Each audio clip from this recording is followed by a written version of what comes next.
amazing. Let's clash heads again. This is like Chaz Mostert and Cam Waters.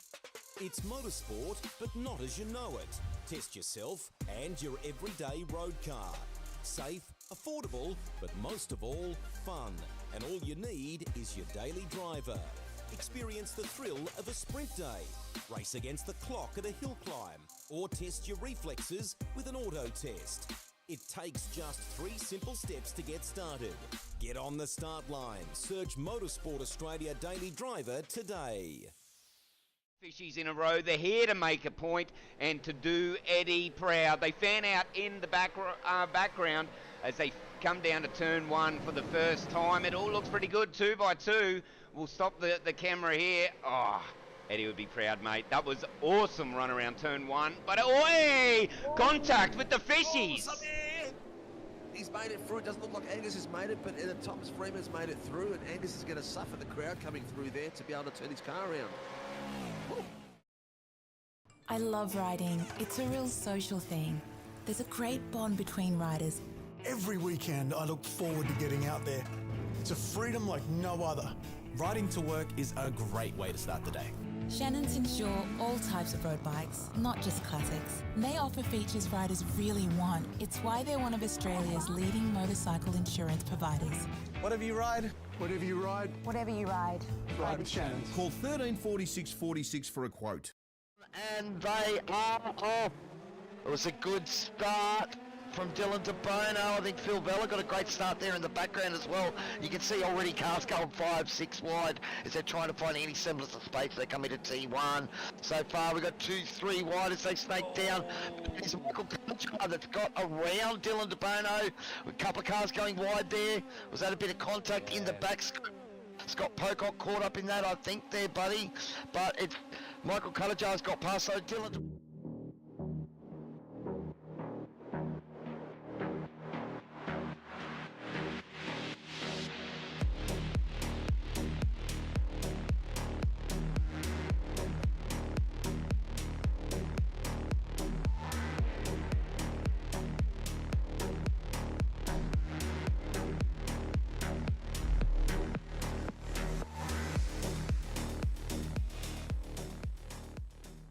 light is coming out and we're about to get going, and we have a green light and a very slow start for the 86s, but they are moving out there on the grid. It would be very interesting to see exactly which driver can capitalise on this first lap.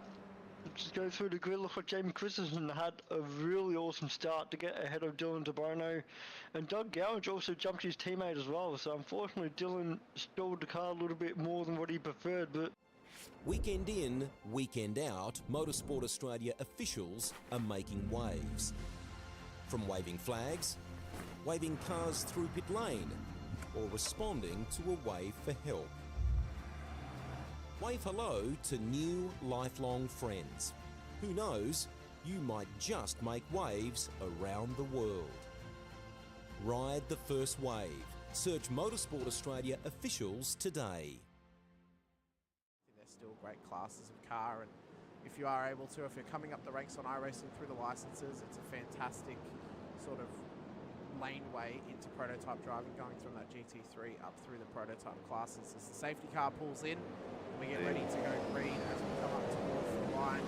Edwards, Hasler, who's going to get the jump down to turn 1, or will any of the fishies, any of the piranhas in behind them, assault them down towards green and they're off. First lap? Let's go here. We've always had a few cars. They're all special. The T-Bird. Oh, that's mine. The Combi for when we want to get away. The XR8. It's going to be a classic. They're all insured with Shannons. We've also got Shannon's home and contents cover, which helps protect our automotive collectibles, tools and memorabilia in the home and garage. If you're motoring enthusiasts like us, it's got to be Shannon's. Shannon's, insurance for motoring enthusiasts. Call 134646 for a quote.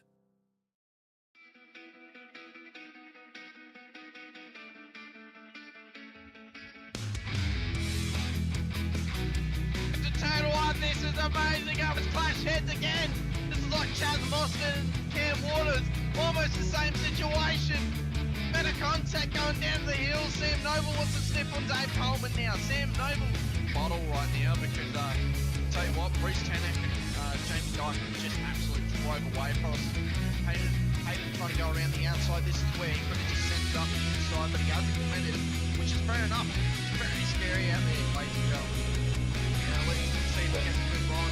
Dodds just absolute thinker, but it is a really nice move. Blake Delaney had to move out of the way.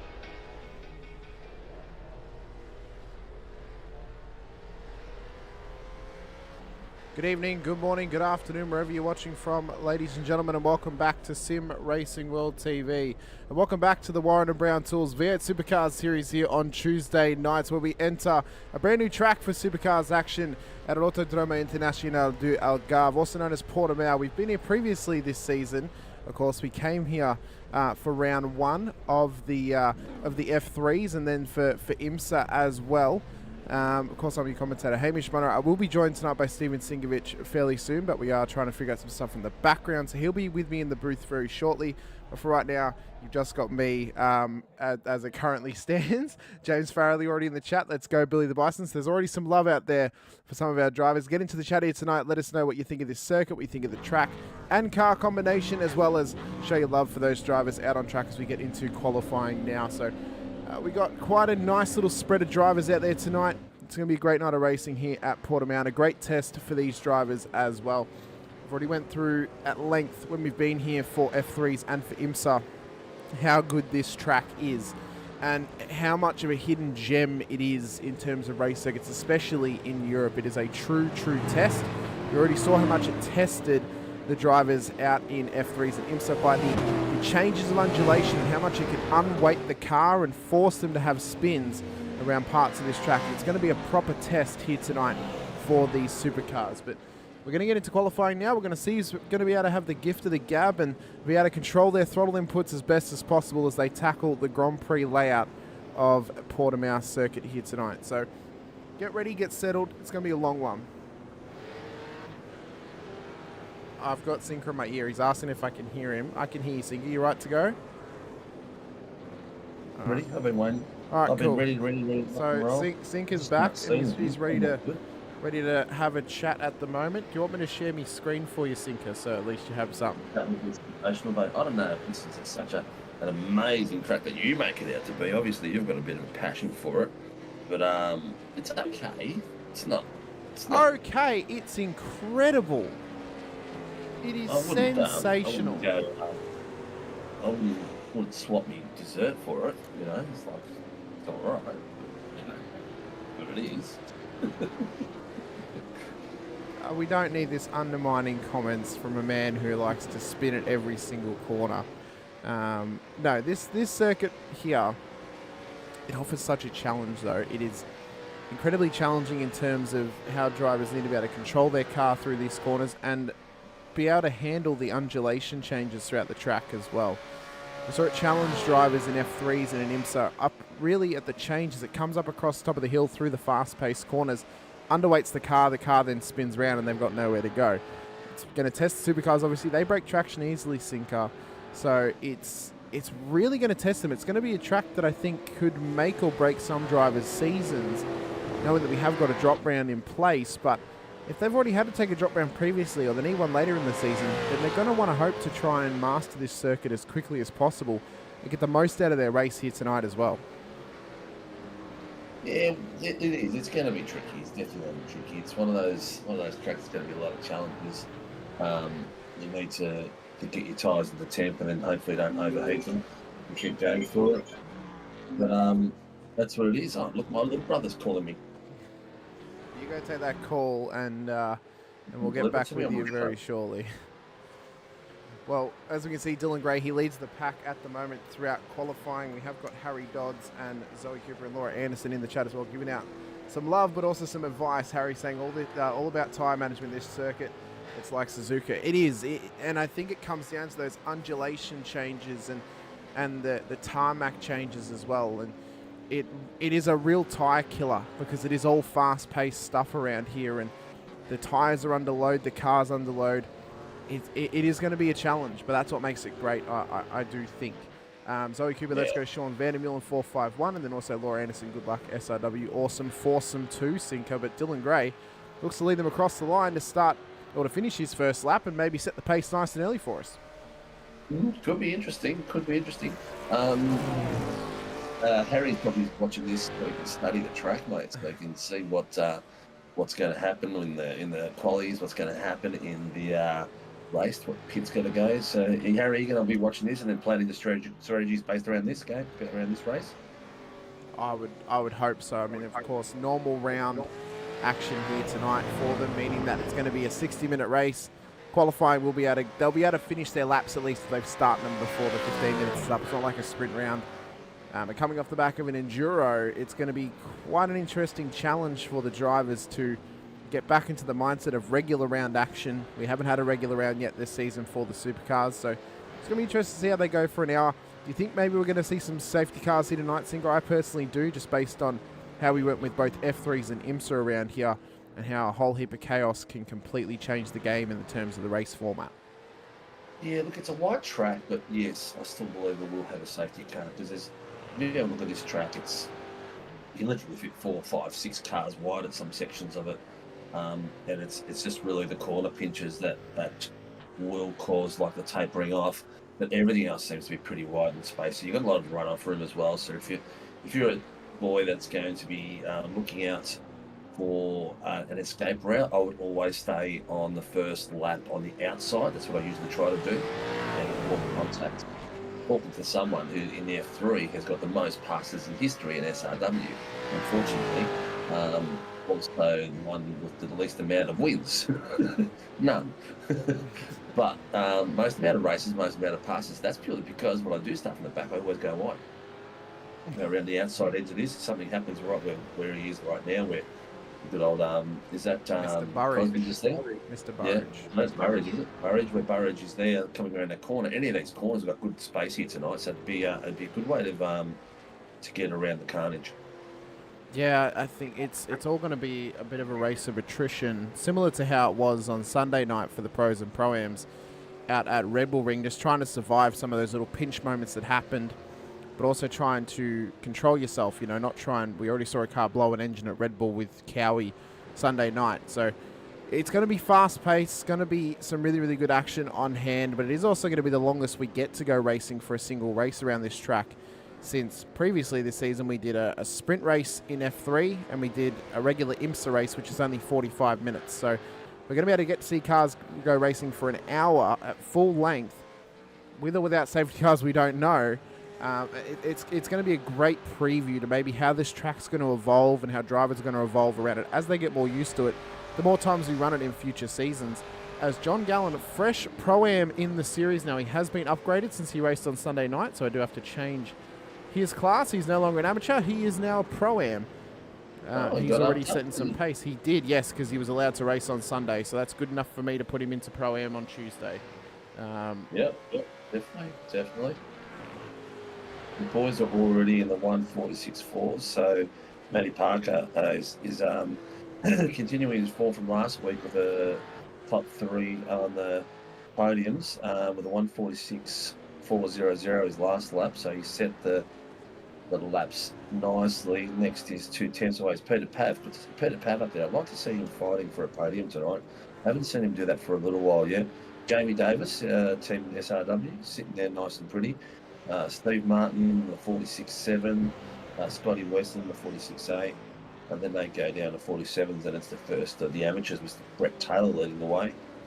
Well, currently the top 3 times on the road are all 1 minute 45s. Gray with a 145.2, Mole with a 145.3, and then Dooley with a 145.87.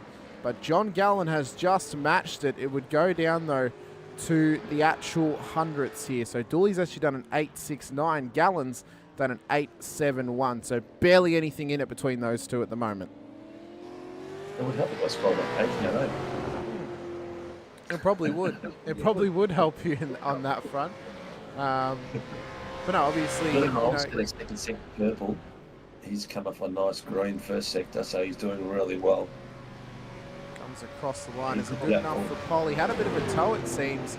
It hasn't put him in the pole position, but it has improved his time. 145. Oh, no, it hasn't actually. Sorry, I do apologise. He's gone 1/10 slower than his previous best time, as Burridge now puts it up into the top 3 with a 145.77.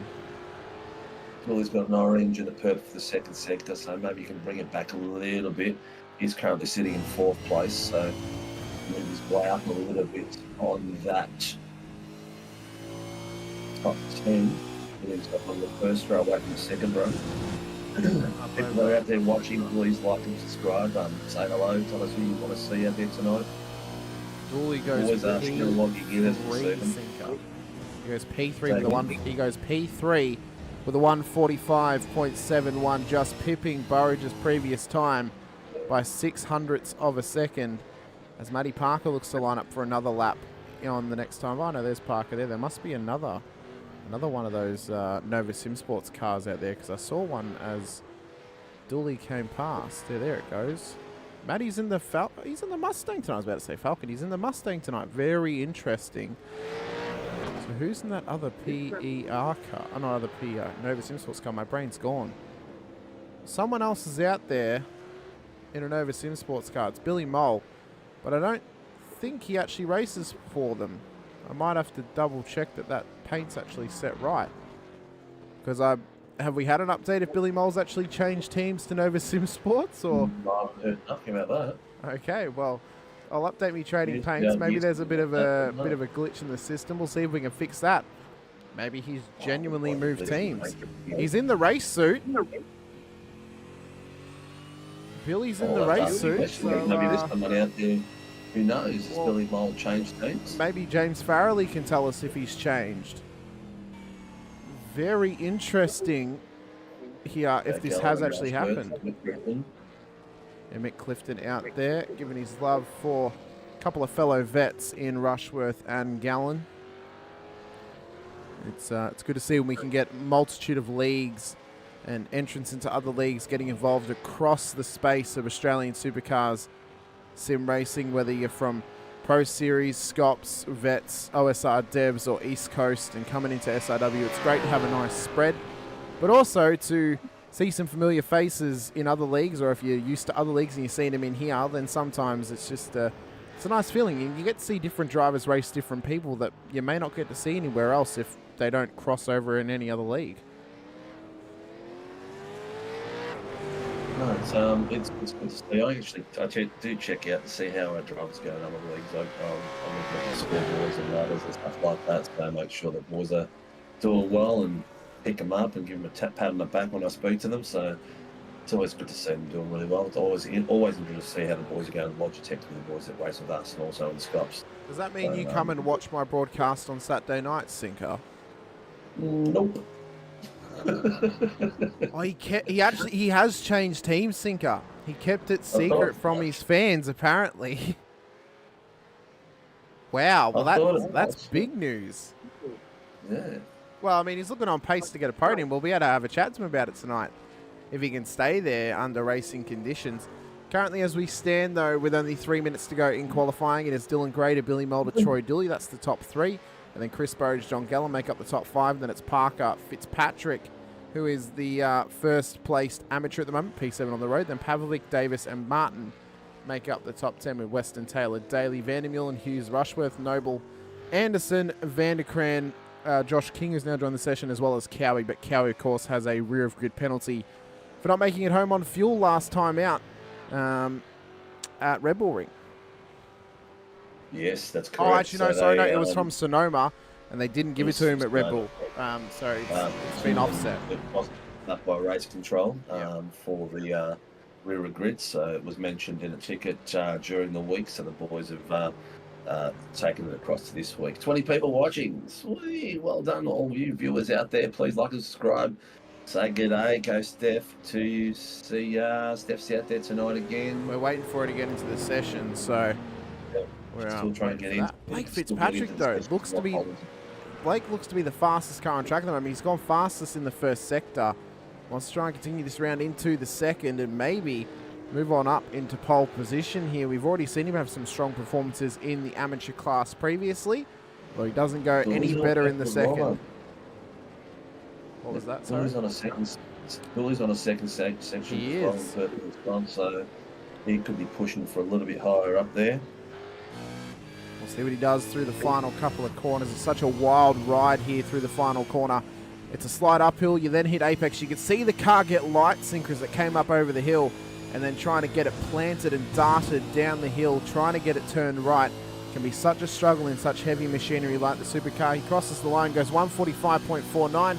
Good enough for P3 on the road. Fitzpatrick has not gone any better personally since he's crossed the line on that last lap. So he'll have to have another crack now before the end of qualifying with less than 60 seconds to go to get a lap started here before the checkered flag flies for this qualifying session. Looks like Dylan Gray, as we expected, will be doing really well tonight. We know that he's a very fast young driver, and good to see him back out there in SRW tracks. I'm expecting a very competitive night tonight. Very unfortunate for his internet issues last week, possibly costing him a win in the end in that enduro. He had some absolutely mega pace out there, and what could have been for him, I mean, but it dragged him, mate. Hey? Just dragged him. An unshaven young junior Sinkovic brother. He's not even going to say hello on the broadcast. He's just taken off straight away. I know. We can see, though, Dylan Gray leads them through. Checkered flag is out for this session. Drivers going to finish their laps, but it's looking like Dylan Gray is going to be on pole position here in qualifying, as he has gone fastest in the first sector on this attempt. And there's no one out there looking like to be able to really defend this position for him. I'm getting some feedback off your mic syncer of my voice at the moment. Just thought I'd let you know of that. Thanks, mate. As Gray comes on through. So it's looking like he is going to be pole position here tonight. As I mentioned, no one that's out there is really looking like a challenge at the moment as John Gallen comes on through. He's not really looking any better at the moment. Neither is Parker as he pulls it up. Davis as well pulls it up. He hasn't got any better. Martin comes into the lane. Vandermeulen pulls it up. So does Rushworth. So Gallen's the last hope for anyone to defeat Dylan Gray in the run to pole position, but it's not looking like an absolute barn burner at the moment for the Pacific Esports Racing driver. Freshly into the Pro-Ams, and it's not going to happen as he pulls it into the lane. So Dylan Gray will be on pole position for our race here tonight out at Portimao.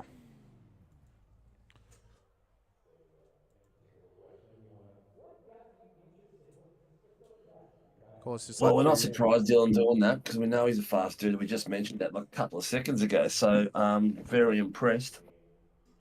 No, it's he's looking. Plugging keyboards in and did Dean finally show up with the present? Did he? Yes, he did. So part of those of you who checked out our YouTube and not our YouTube, our Facebook, but saw us out there at Moto X, we had an absolute blast. A lot of hard work done, but really good time spent away. And we actually had an old SRW driver back on our old FRL days. So a big shout out to Kester Mack, who came out and saw us for the day and set a really fast time on the rig. And then, went on his merry way, and we had a bit of a chat and that, which was really good to do. Didn't see any other SRW drivers out there, which is a shame, but it was pretty good. Well, maybe next year, Sinker. Maybe next year you'll be able to catch some more. Really that well attended, to be honest with you. It's probably that's our fourth show we've done, and it was probably the most quietest show as well.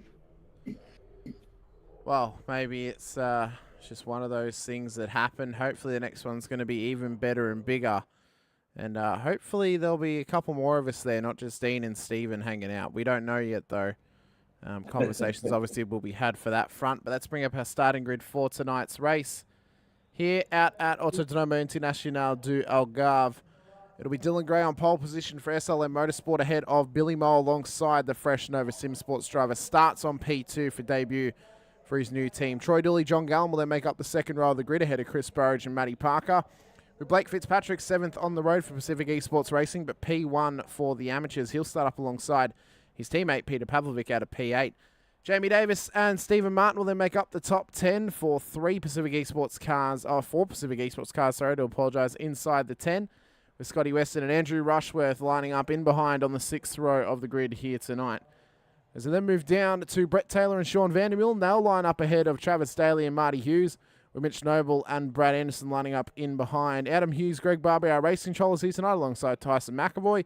with Andrew Cowan, Peter Vanderkrant, and Josh King all starting at the rear of the grid here tonight after not setting times in qualifying out there. Sinker, it's going to be a nice long race for these drivers. Good opportunity for some good battles and for some overtakes as well, but also an opportunity for us to have a bit of a chin wag about this track, but also check out some of this great action on offer for us out here in Portugal. It's going to be interesting. I've actually just bought the track, mind you, as we speak. So how were you making such comments earlier when you've only just bought it? Well, I'm just based on what I've seen, purely. Well, they're already lining up, mate. They are lining up.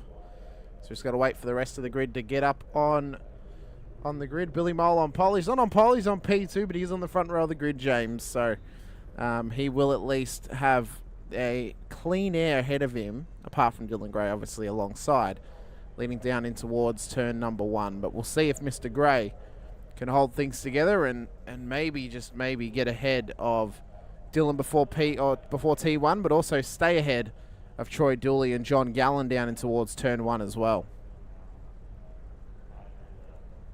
We're missing a few regular boys tonight. There's I don't see Kennedy and Crosby out there at the moment. No, Kennedy and Crosby away this week apparently from the Tuesday night action, but maybe they're focusing on their efforts towards vets. Stephen did take a 5th win of the season last week out of the first 7 rounds, so he is on form to go and at least match the record of 6 wins in one season for Split 2. No one's ever gotten 7, but that's what he'll be attempting this season. One other curse that's in that series as well that he's not going to break, though, because he didn't win the first race, but no one has ever gone on to win that Split 2 championship, Sinker, after winning round 1 of the season. It's never happened. Bit of a hoodoo. Yep. Bit of a voodoo curse over that one. As we await Matty Parker, Andrew Rushworth, Brett Taylor, Marty Hughes, and Peter Vanderkrant to get onto the grid to start here tonight.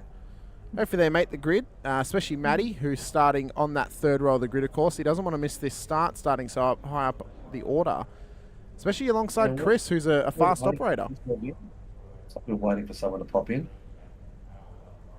Yes, it does seem we are. Yeah, there's one more car they're waiting for. So Matty's on grid. Marty Hughes is not, and neither is Peter Vanderkrant. So we'll see if they do make the starting grid here tonight or if they're starting from the lane. Either way, it's going to be an absolute perler. 20-odd 6 cars, whatever it is out there. Everyone fighting for every little bit. This grid on a Tuesday night is one of the closest grids I've seen for a long time. And there's going to be fighting all the way up and down the pack. Lights are up. Let's go racing. Revs start to rise here at Algarve as they get away nicely. Great start there from Dylan Gray. Horrible start, though, from Peter Pavlovic in the background, who bogs it right up and has already dropped a heap of spots down towards turn 1. Oh, look at this go. 4 or 5 wide everywhere across the pack. Everyone's managed to make the first corner clean. Sensational viewing. As they come around turn 2 there at the hairpin, nice and tight to that corner. This is now the corner they've got to be careful of. The uphill left hand, he can really lose the rear end easy. We already see a car running wide. That's Jamie Davis off the track as they come down towards their tight hairpin at the end, as Gray's already lost the lead to Billy Mole and is defending hard on the inside to John Gallen. Nicely done. Everyone's ran clean. Last 2 cars around the track, Team SRW cars, but I'm sure they'll make their way up all the way through. Not sure what happened to Jamie Davis at that point. Maybe something simple as a bit of dirt and out you go. Peter Vanderkrant has not made the start of this race. Marty Hughes started from the pit lane here tonight, so maybe he anticipated a bit of chaos early on and just wanted to get out of it and just try and fight from the back, as Gallen's all over the back of Gray at the moment, trying to keep heaps of pressure on him. They come through the twists and turns of Portugal here out at Portimao. It could have been one of the grid starters off from the rear grid, because there was Cowie at the back there, and I can't remember who the other one was. Where's Cowie sitting at the moment? So Cowie's made his way already up 7 places to 15, starting from the pit lane, so he's done really well. Corrected with the race controllers, that will be reading for him as, I believe, +5, I want to say. because the race Yeah, controllers would have been Supercar. classified ahead of him. So up a good amount of spots, though, as Billy Mole leads them on to lap 2 up towards turn 1, and he's had a terrific start here already. Managed to get it past Dylan Gray early on in the proceedings, who now, from being the chased, becomes the chaser onto the back of Billy Mole, but he's got a fast approaching John Gallen in behind. He'll be hungry to get a win after missing out last week to Jamie Davis. As usual, red all the way from top to bottom is all yellow and orange. There's not many places where there's gaps. Steve Martin's been gapped by Chris Burrage, so then from there he's got a tail group following him real close. And then Mitch Noble's got another bottleneck behind him. Then you've got Jamie Davis, another bottleneck behind him. So we've got 4 packs developing already. As Travis Daly makes it past Mitch Noble there down the inside, forcing him a little bit wide due to a lockup.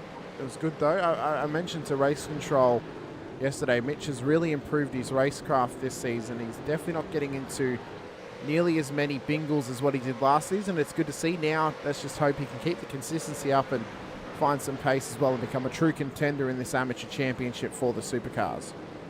Yeah, well, yeah, it's come from a completely different style of driving. ACC and iRacing is completely different ways of driving cars. It's taken a good season, which we expected him to take to get to grips of how to race the cars, how to compete in traffic here, how these beasts perform under brakes. How to tame the beast as well. It is an effort and a half, as you can see. Brett Taylor trying to put pressure on Pavlovic ahead. Had an atrocious start, didn't he, Singer? He's already down 4 spots after bogging that start and just getting absolutely swamped by the cars around him down towards turn 1. He's had a good recovery though. He's back up to pace and with the eyes forward now trying to get up past the likes of Daly and his teammate Fitzpatrick and Weston inside the top 10. There's not a lot of pace difference in these cars. Really, it's all cornering, braking and accelerating out of corners. And people, hitting the right line. That's what the difference between a fast guy and a slow guy is. Here comes Cowie going the inside of Mitch Noble, pushing Noble wide, but then there's Davis coming in behind him and following him through. Noble has not given up that corner just yet. They're trying to get on the inside of him, keep Cowie out. He's got high pressure now from Davis. Davis will probably take him on the outside. Mitch, as being the AM driver out of our team, will probably let him drift past and get him and tuck him behind him. But no, he's still fighting with Cowie. He hasn't given it up at all. He's not, and Cowie's not going to give up this fight in a heartbeat. He'll be hoping the likes of Vandermeulen will give him a hand. I doubt Brad Anderson's going to give him a hand, or Josh King, I should say, because then he'd be hurting his own teammates as Davis looks to come past Noble now. In the background, back up the front though, it is still Billy Mole leading the way to Dylan Gray as they come up in towards the top of the hill here, up towards the highest point of this circuit in terms of elevation as they come through the long winding section of the double left. I hope Mitch Noble's not racing Jamie there. The last thing we want is 2 teammates racing each other and slowing each other down. Hopefully heads prevail and he lets Jamie pass and lets him fight on. Billy Mole leads them on to lap number 4 here tonight. 5.5 minutes into proceedings, and he's got Dylan Gray all over the back of him now. And he'll be hoping to do his team proud. I mean, he'll be racing with the likes of Matty Parker, Todd Duggan, and Paul Hayes. They are all, they're no slouches in a supercar singer. They can get a quick lap together. And Billy Mole will be gaining from their experience in this car massively. And this is only going to pay dividends for him. I can picture now Billy Mole being a real contender in this championship going forward with practicing with those 3 guys, because they are all very talented and very, very quick. Sometimes they get a little bit hot under the collar, but at the end of the day, when they're behind the wheel, they are absolute animals in a supercar. I'm assuming that Billy's nickname is Billy Bison, but I just like Billy Mole. It just rolls off the tongue a lot easier. He's a bit of a groundhog in a supercar, likes to dig up some holes and put an assault on his competitors out there.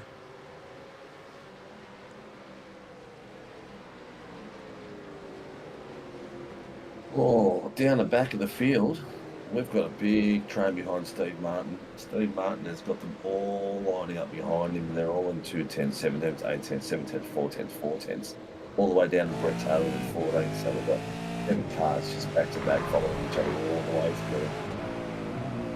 super tight out there at the moment. You see Andrew Rushworth trying to put all sorts of pressure on Stephen Martin, of course, our amateur champion of last season. The old Pro-Am, and battling it out inside the top 10. Here with, well, the top 2 drivers for the amateur championship at the moment, Andrew Rushworth and Blake Fitzpatrick on the road here tonight. They lead the way for the AMs out there. If John Gallen hadn't have been reclassified, he would have been leading the AMs here tonight, but I think after his performances last week, they thought, yeah, he's a bit too quick for those boys. Let's put him in Pro-Am and give him a real test. Yeah, incredibly casual. You know, nothing too serious. Just, oh yeah, maybe we should put him in Pro-Am. Scotty Weston is dropping down the order in the background. One of the cars has just gone wide. That was Steve Martin, so he's already dropping back.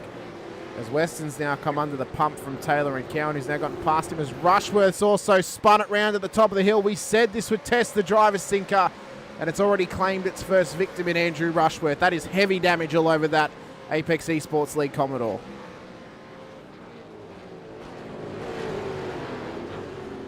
Oh, what have I done? I bet you that's what Andrew's thinking right now as he tried to run the inside line. Oh, he got a slight tag there from Travis. That just shot him into the wall. And it's big, big damage for the grey and white machine. He's now dropped down towards the back of the field, and he's struggling out there at the moment. Trying to get back up to pace. We don't need to bring this in and get a fast repair happening because he's just going to drop way too much pace if he stays out there.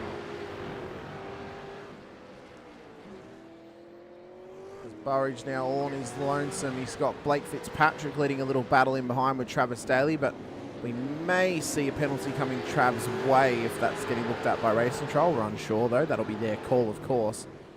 But he's in a bit of a pelican sandwich at the moment with Pavlovic in behind as well as a fast approaching Stephen Martin. Andrew Cowan too's had a great run so far. It says he's up 11 spots in our timing data, but in fact, he would be up, I'm going to guess, 9? 8. No. It is 9 spots. He's up 9 spots. Thanks to the fact of the safety cars also being classified here tonight as well. You still having some trouble, Sinker, or are you right now? No, I'm right there, mate. I'm just getting ninja going, mate. It's just trying to decipher which screen's the right screen to watch.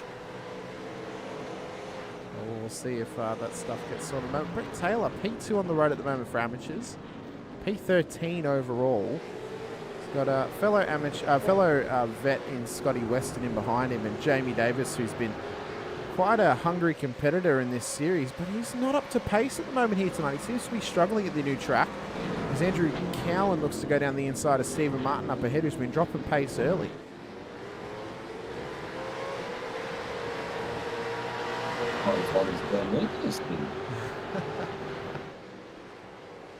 See Martin all over the back of Cowie. Davis trying to get involved too. Trying to chase down Peter Pavlovic at the moment. Those Pelicans seem to have a bit of a wounded wing here tonight. Pav obviously off the start a little bit poorly, and Martin has just been in all sorts of troubles here tonight as Davis tries to slot it up the inside. Backs out over the last minute though. Keeping all sorts of pressure though over the Season 1 amateur champion here for Pacific Esports Racing. Up towards the top of the hill. Incredibly tight corner though. Bit of a lock up from Martin as Davis slots it up the inside. Fantastic move there from the Team SRW driver, who does well just to put a bit of pressure on him. Unfortunately, he cracked like an egg in that scenario and became a bit fried thanks to Davis making that move. Oh, mate, come on, don't let me have this. Mr. Davis is truly on form at the moment and driving very well. But Billy Mole is, but Dylan Gray's just like sitting on 3 spots behind him pretty much the whole way. He's putting pressure everywhere he can across the top of that field. And both of them have pulled a break on Troy Dooley of 3.7 seconds. Matty Parker following him by 1.5, and John Gallen pressuring Matty Parker to make sure that he's got some fight there. There are rumours now, since Dylan signed up for the Sunday series, that they may be reviewing his classification as a Pro-Am, possibly moving into pros going forward. But that's all obviously to be done with some investigation from the admins and a possible reshuffle. It's nothing concrete, of course. But just so the viewers know and everyone else out there knows, that is getting looked at. Similarly to what happened with John Gallen after last week. It is round 3. It is when we do our reviews. It is when we have a look at everything. So, time will tell. And with his skill, I think he deserves to be a pro, and he's definitely good enough. I think he deserves to be a pro after his pace he showed last week. And it would have come. There would have been a whole heap of reasons to keep him in pro, or to move him up to pro. We'll see what happens, though. We'll see what the admins decide, whether they're going to move him up or whether they're going to give him a season in Pro-Am and then promote him. That'll be the questions asked and the reviews put in place as Dylan Gray looks to line this up down the inside of Billy Molly's been sitting behind him for long enough, it seems, as they drag race down towards turn 1. A great move there from Dylan Gray up the inside of Molly. Lets him have it, and he tucks in behind for the long haul here with only 13 minutes done in this race. Still a fair way to go tonight, Sinker, with a couple of pit stops still to come. That's right. That's right. Early doors. But I'll tell you what, that was a very smooth move under brakes there by Dylan Gray. No hesitation at all, no locking up. Very precise brake, nice and clean. Well, Brad Doble's asked us, can we watch the Angry Pack racing? Well, there's a heap of Angry Pack racing happening in the background. Look at that. Yeah. These guys are all 3/10 apart. There's absolutely nothing separating them as Fitzpatrick's all over the back of Travis Daly in his MSR machine. Up the outside goes Fitzpatrick. Daly covers the inside line. Possibly one of the Jamie against the Pelicans here. There's a heap of Pelicans out there. It's kind of they're flocking together. They doing the flying V like the Mighty Ducks. We'll have to see if Emilio Estevez is their crew chief or not. But it's almost like one driver from a heap of different teams against one team at the moment. They all have to band together here. It's a bit like Team USA out of D2 Mighty Ducks. Oh, that's one of the knuckle puck. Yeah, it is. It is. And you know what? Personally, best Mighty Ducks movie is D2. It's incredible. It's phenomenal. D3 was all right. D1 was, it's a classic. TV series as well. The TV series they made on Disney Plus was a show that they made. Season 1 was good, and then they got rid of Emilio Estevez, and I'm not going to watch it anymore.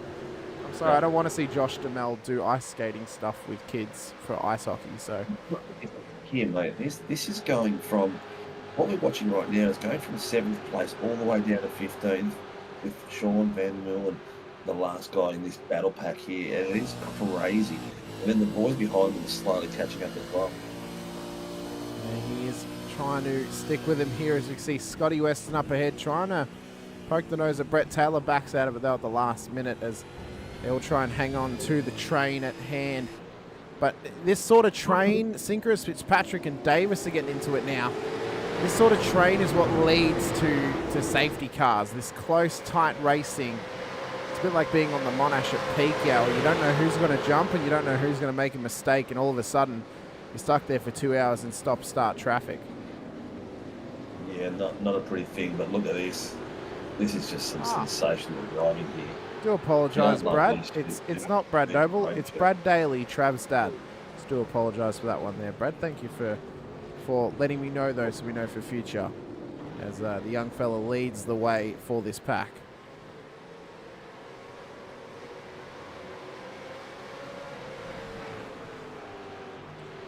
Davis and Fitzpatrick, they still battle it out in the background. Oh, a bit of door banging there. Knocks Davis out a bit wide. Fair play in my opinion. That's just hard racing as Cowan looks to take advantage, but doesn't really have the run at the moment. As they're going to go too wide up into the tight hairpin here. We already saw Davis get a move on one of those Pelicans early on in that corner. He wants to get it done again on Fitzpatrick. A little bit of net code in between them. They're still too wide at the moment, Singer. There is nothing that can separate these boys on track at the moment. They're just going to keep going, mate. There's no stopping where they're going to go. I just heard that Rushworth's got himself a post-race penalty. Do we know the reasoning why? No, we might have to ask race control. Maybe he was serving a slowdown and that's what caused the contact with Daly in behind him. I'm not 100% sure, to be honest, mate. But I'm sure the boys will give us a pop us a message and leave us something in the race control chat. Yeah, you know what? It was that one. It was for contact on lap 5, turn 4. So that was what that was. It was this incident here. So he must have copped a slowdown. He's then served it on the racing line. Trav's come up. He's then gone to block, and that's then put him in the wall. So it's actually hindered Trav there in the end as well. So you got a post-race penalty for nose to rear contact turn number 3, and then you also try to redress that position and impeded 777. Ah, yes. Okay. Thank you so much, Tice. Not a problem, boys. I see you sharing your screen, Sinker. Problem is, we need 3 people in here to make this work. I can't live edit it now. Oh no, mate. All we got to do is I'll just pick battle in here, mate. As per, I'll put on the front, you got on the back, and basically you just put my window in your window. No, but and then I just change it every now and again. The problem is, I've got to actually size it up. That's all right, mate. You can do that. Okay. I'm going to stop sharing my screen then, and I'm going to just size yours. The grid logo, so you can take it off and on, off and on. Yeah, I got ya. Well, make sure your UI's not showing while I do this then, please. No, definitely won't. They're just when I change names, but I'll let you know when I'm changing.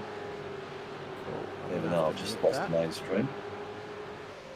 Well, have you got your own view of it though as well? Yes, I do. Yeah, possibly. Very good.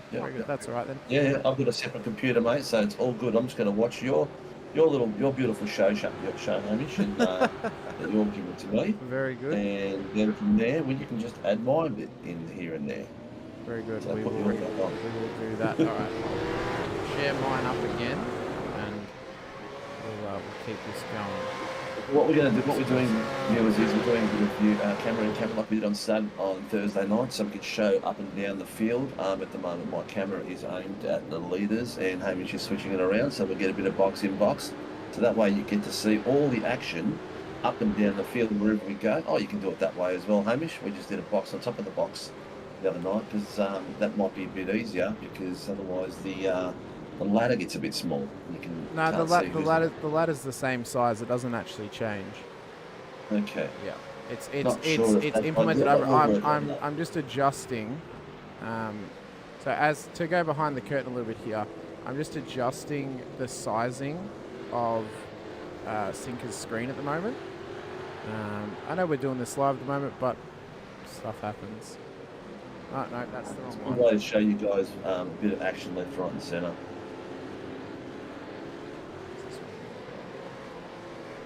Just leave mine the size it is, mate. Just go back to the room with you and just drop mine on top in that corner here and there.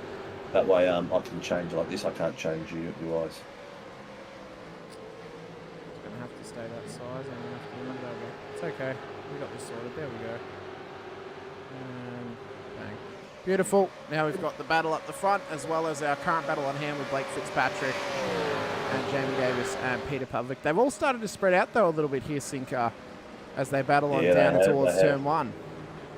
Well, they're still Peter Pav now, still following Trav Daly, but they've gone to 5, 6 tenths, 4 tenths, 9 tenths, 4 tenths. So they've opened up. Scotty Weston is actually past Van Roon, and they've been gapped by Brett Taylor, who's the back of that pack. Viewers, if you can see everything and you can hear everything, let us know. Tell us what you think of what it looks like. Thursday night we had the full screen in the back, and we just had the window over the top, so the screen background was a bit bigger. Let us know what you think, what you prefer. It's all about feedback and us expanding what we do for you. Yeah, and there's no practice like live practice, is there, Sinker? Oh, hell no. Definitely not. Dylan Gray is now, I was going to say he's about to gap Billy Mole, but he's still at 9. What you're seeing there is still 9 tenths, 1 tenth there, so he's doing well. Troy Dooley is sitting just at 3 seconds behind him. The rest of the pack is just really fighting its way through. The tightest parts at the moment is Fitzpatrick, followed by Cowan and Davis. They're like 2 tenths apart from each other, really pushing on Blake Fitzpatrick at the moment. Fitzpatrick is right on Pav. Well, Fitzpatrick's just fallen back heaps. He's off the track here. He's off the track. Martin is like 0.4 on Cowan, so Martin's making a move on Cowan by the look of it. This was how it's happened. It's down at that super tight left. There's been a knock from Davis. Oh, and that might be... I don't know, Singer. That might be a penalty coming Jamie's way there. Yeah, it's a bit of a bump and run. They might... They're really close in that position, but they're still going 4 wide. They're still really doing really well. As I always say, don't readdress, because even though something like that was fairly small contact, if you readdress that and the driver that you've tapped loses more than 2 places or more than 3 or 4, there's no point getting it there.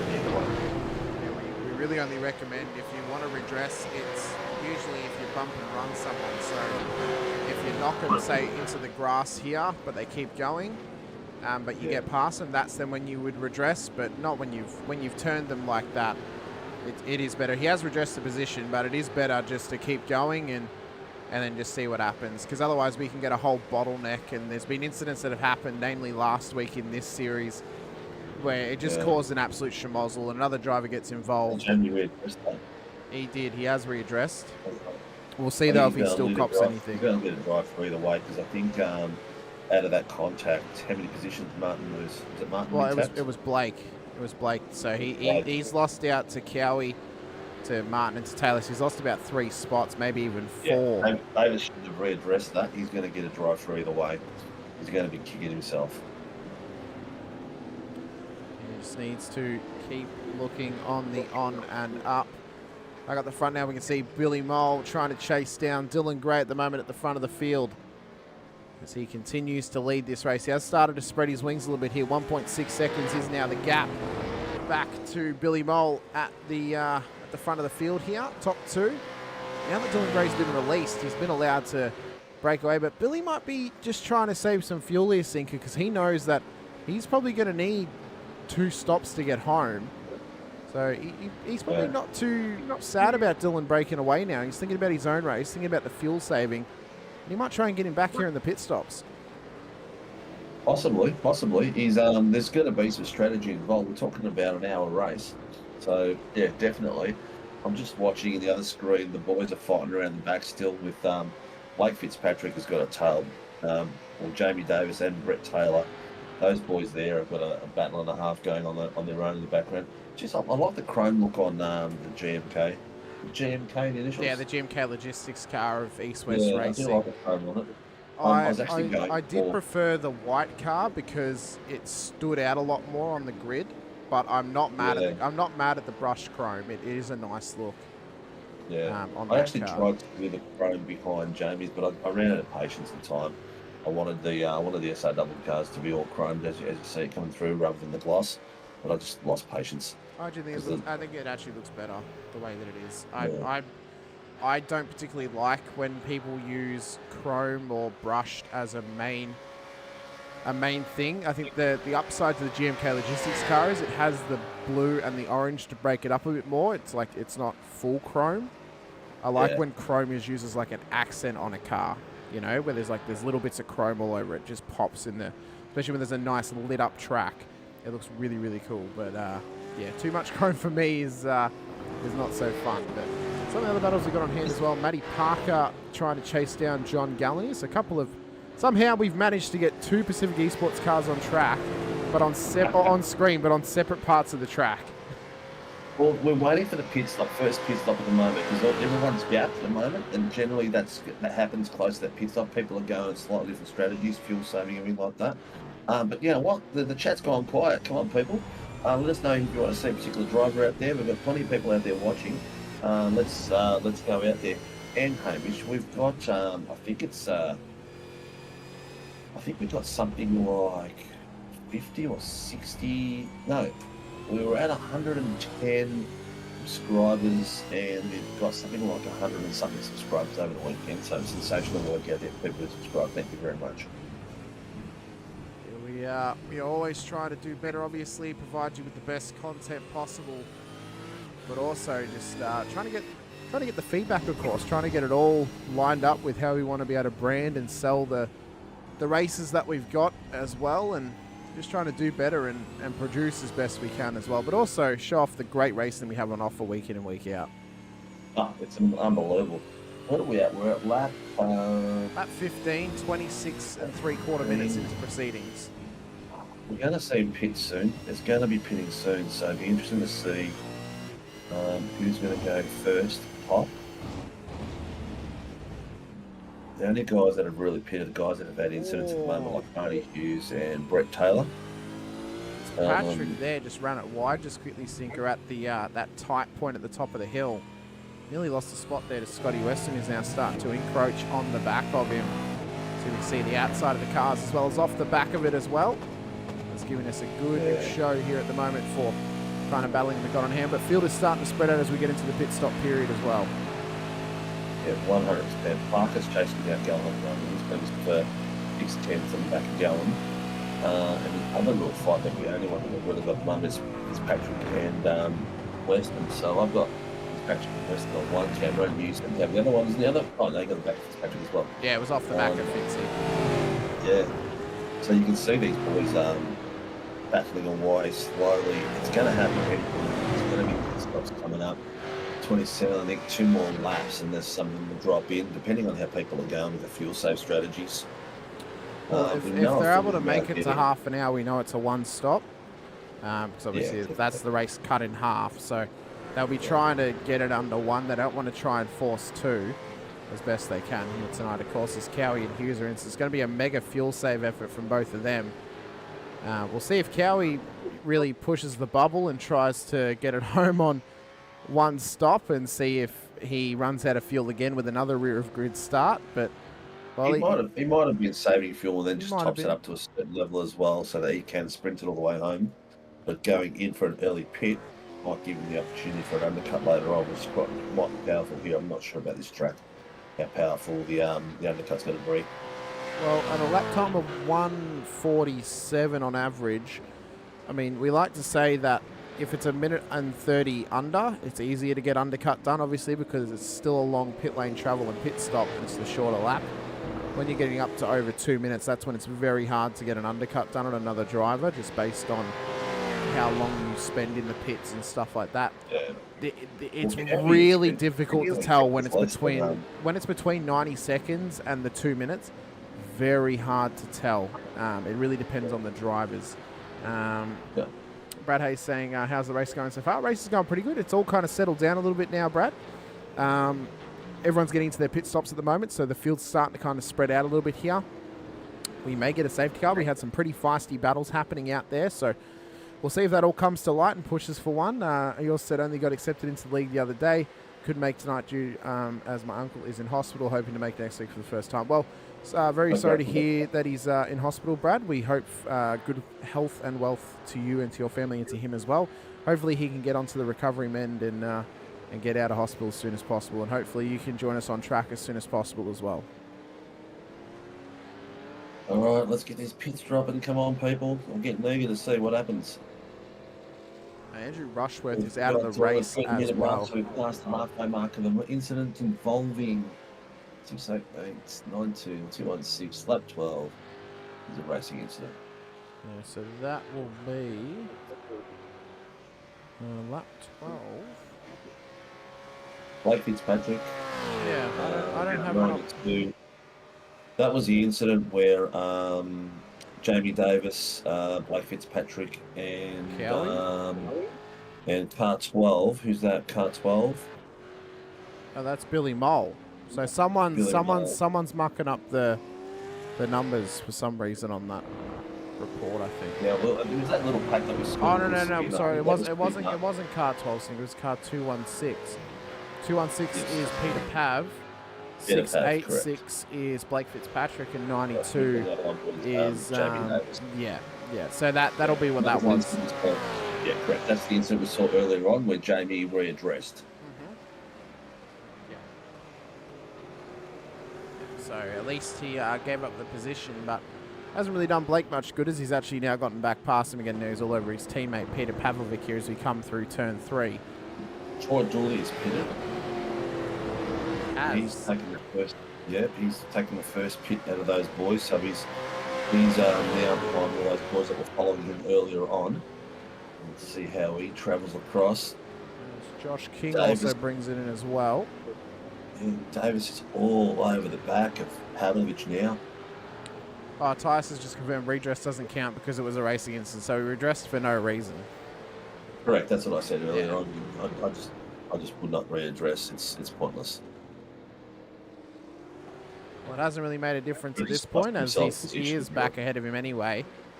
Putting the pressure he is, on but, Peter. You can think of Pete's not an easy person to pass, so how far further up the track would he be? There's a gap of 13 seconds between Chris Bruges and Travis Daly. He could have been in that gap, in that hole, and Travis Daly could have come out in front of him or behind him in the pit, so it could have gone either way, I guess.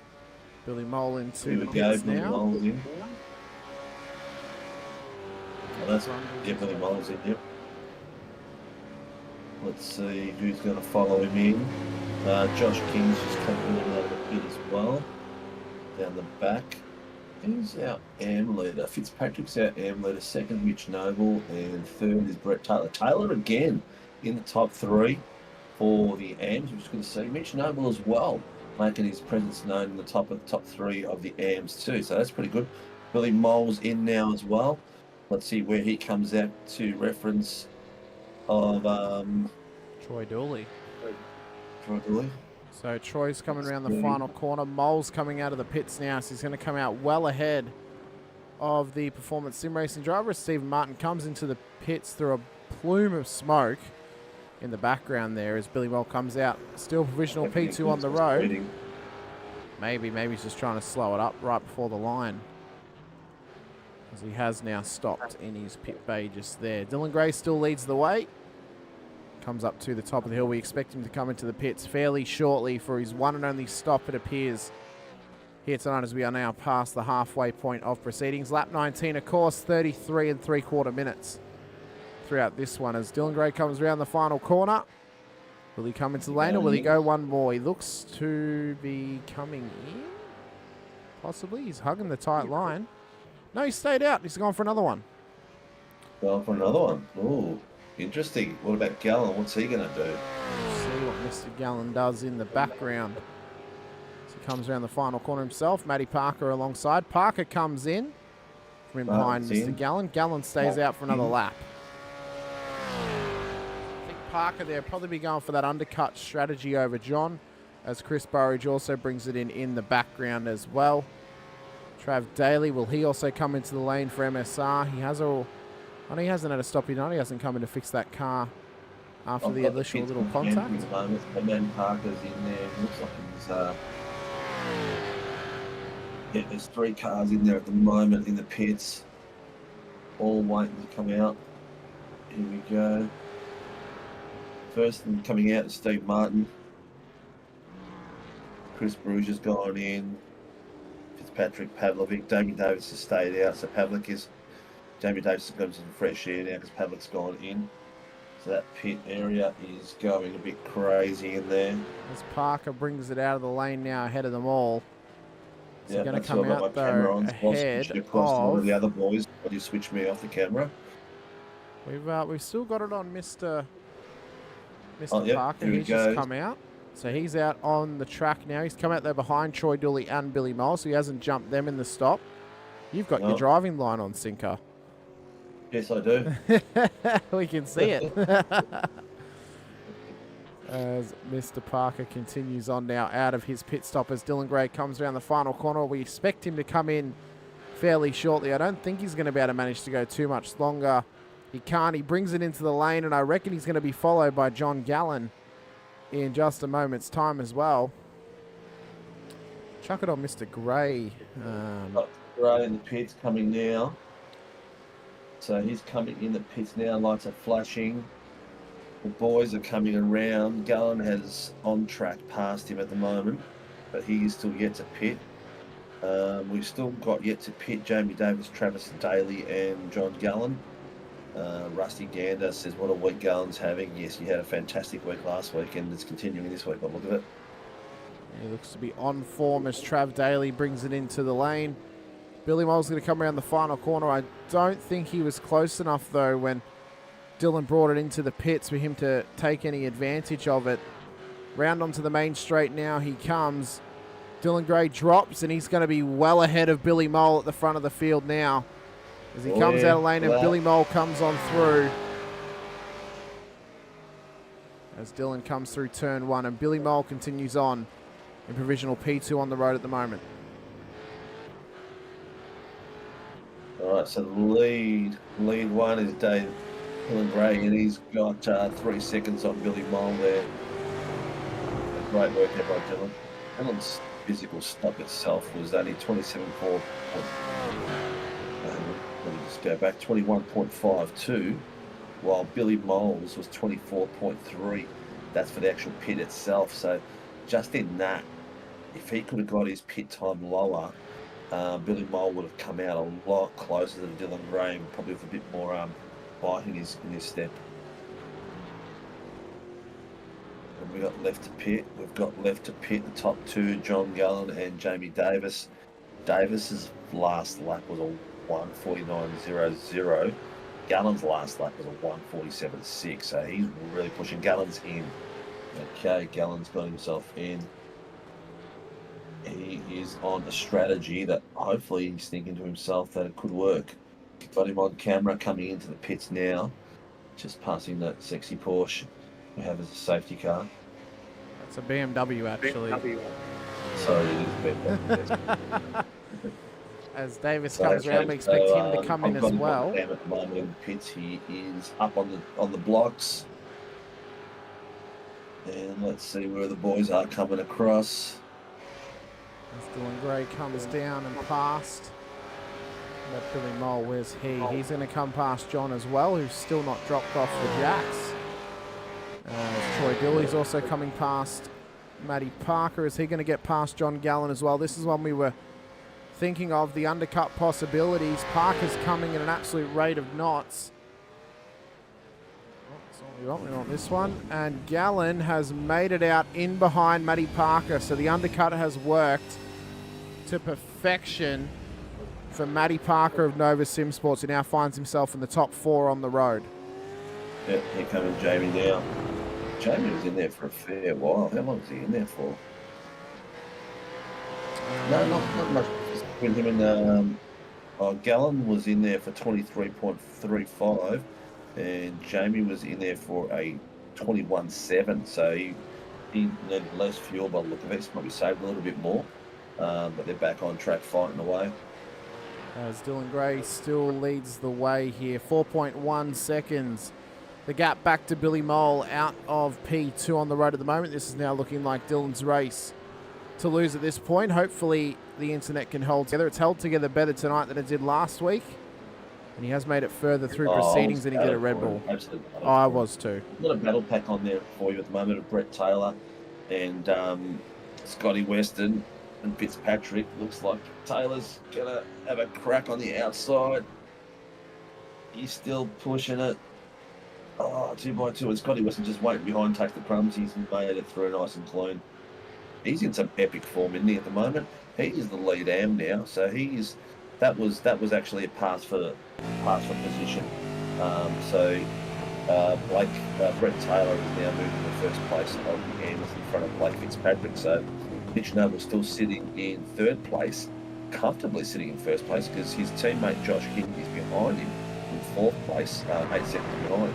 I reckon Brett is a man on a mission at the moment because he was quite upset when he found out we don't talk to second and third place of the amateurs anymore, and that's now motivated him to try and get the winning class.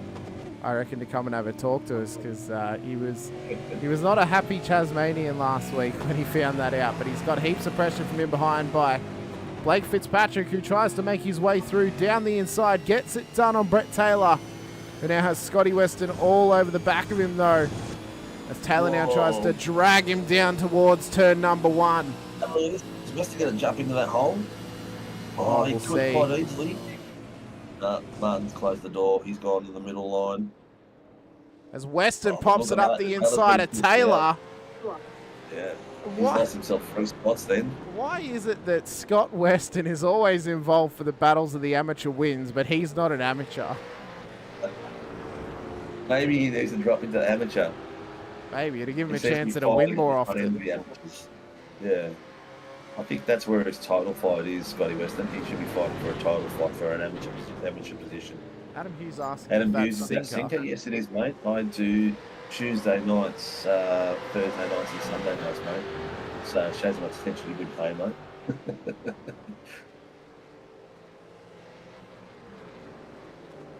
See Weston all over the back of Fitzpatrick now. This battle continues on as they come up through the hill. This is a good battle of the night so far. This backpack has been where it's all at.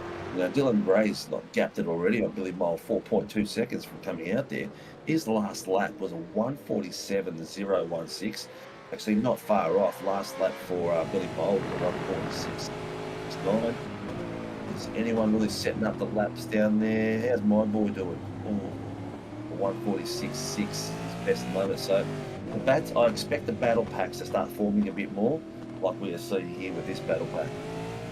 John Gallen's also trying to. Matty Parker. There's Matty Parker and John Gallen who are in a nice tight battle at the moment up further up the front. These guys battling it out, not quite as close as the other battle, but so we see how they're going at the moment. But they are starting to get into their own little groove and into their own little wrestle here for the final two positions in the top 5 for P4 and P5 on the road. But Weston has got Taylor coming up on the back of him, and he's all over the back of Fitzpatrick at the moment as they come through the first couple of corners here out at Portimao. Big thank you, of course, goes out to all of our series sponsors as well, including our title sponsors, Sinker, Warren & Brown Tools, and Shannon's Insurance, as well as Motorsport Australia, Shunt Scenery, NeuroPower, Grim Industries, and DSL Rail Services. We appreciate the support they give us. We appreciate the support of you guys bringing us into your homes or wherever you may be watching from, and watching along with us here tonight or watching when the live stream has ended. If you haven't already, hit the like button, the subscribe, and the bell icon so you are notified anytime we go racing. We go racing 5 nights a week, including on Tuesday nights with the Warren & Brown Tools V8 Supercars series, the Wednesday night Shannon's Insurance Formula 3 Nationals, the Thursday night Shannon's Insurance Toyota GR86 Nationals, which is also a Motorsport Australia official series, the Friday night IMSA Shadow series brought to you by Warren & Brown Tools. They're running out our racing week for Sunday night / Monday night during Scops rounds, Warren & Brown Tools V8 Supercars Super Sunday / Monday series here on SRW TV. It's a great week of racing. You get to start and end it with Supercars action with some great international categories mixed in the middle as well. 100%, mate. And you've got John Gallen and Matty Parker. Matty Parker has been chased out by John Gallen on my screen, so you put them in the bottom corner, mate, so you can watch that epic little fight going on over there as well, while you've got these other 3 maestros that we're watching all night at the moment. These guys seem to be putting on a show of the night for us tonight, like Fitzpatrick, Scott Weston, and Brett Taylor. Brett Taylor and those two boys they seem to be the battle pack every week at the moment. Just watching them. They seem to be just glued together on track. There is no separating them. It's like they are magnetized, gravitated towards each other, and I mean they provide us with some absolutely epic viewing and some epic battles with a big wiggle off exit of turn 1 there for Fitzpatrick. Luckily for him though, Weston also caught the same bit of dirt on track there as they come through turn 3. And Weston has got all sorts of pressure over him right now as they come up through turn 4 as well. Oh yeah, 100%. These boys are really putting it out there. I think Brett Taylor's just sitting back for a bit, letting his tyres get the temp maybe. He might have overheated them a little bit. But we've got a pass coming up on the inside. Matty Parker's getting pressure like crazy. Gallen he's had a sniff, but Matty Parker seems to hold him off just that little bit. He's got the inside line, keeping it nice and clean, and they're catching. No, it's not Jamie Davis in front of them. It's Peter Pav that's in front of them. Lap car. Is it Peter Pav or is it Stephen Martin or Marty Hughes? It might be Marty Hughes. Well, it looks like it's Peter Pav on the grid anyway. He's too far up for them to have caught him. He's P10. There's no way they've caught him as Gallen comes down the inside into turn 1. Great move from him there. Parker defends the outside line. They are side by side here through the first sector. Great driving from both of them there as Parker leads on. Hopefully, though, the PER car out the front as Gallen sneaks out the inside. Oh, what a beautiful bit of work. Oh, not a space given. Well done to both these legs. That was nice and clean. Yes, that was a back marker where we just had a blue flag go past through.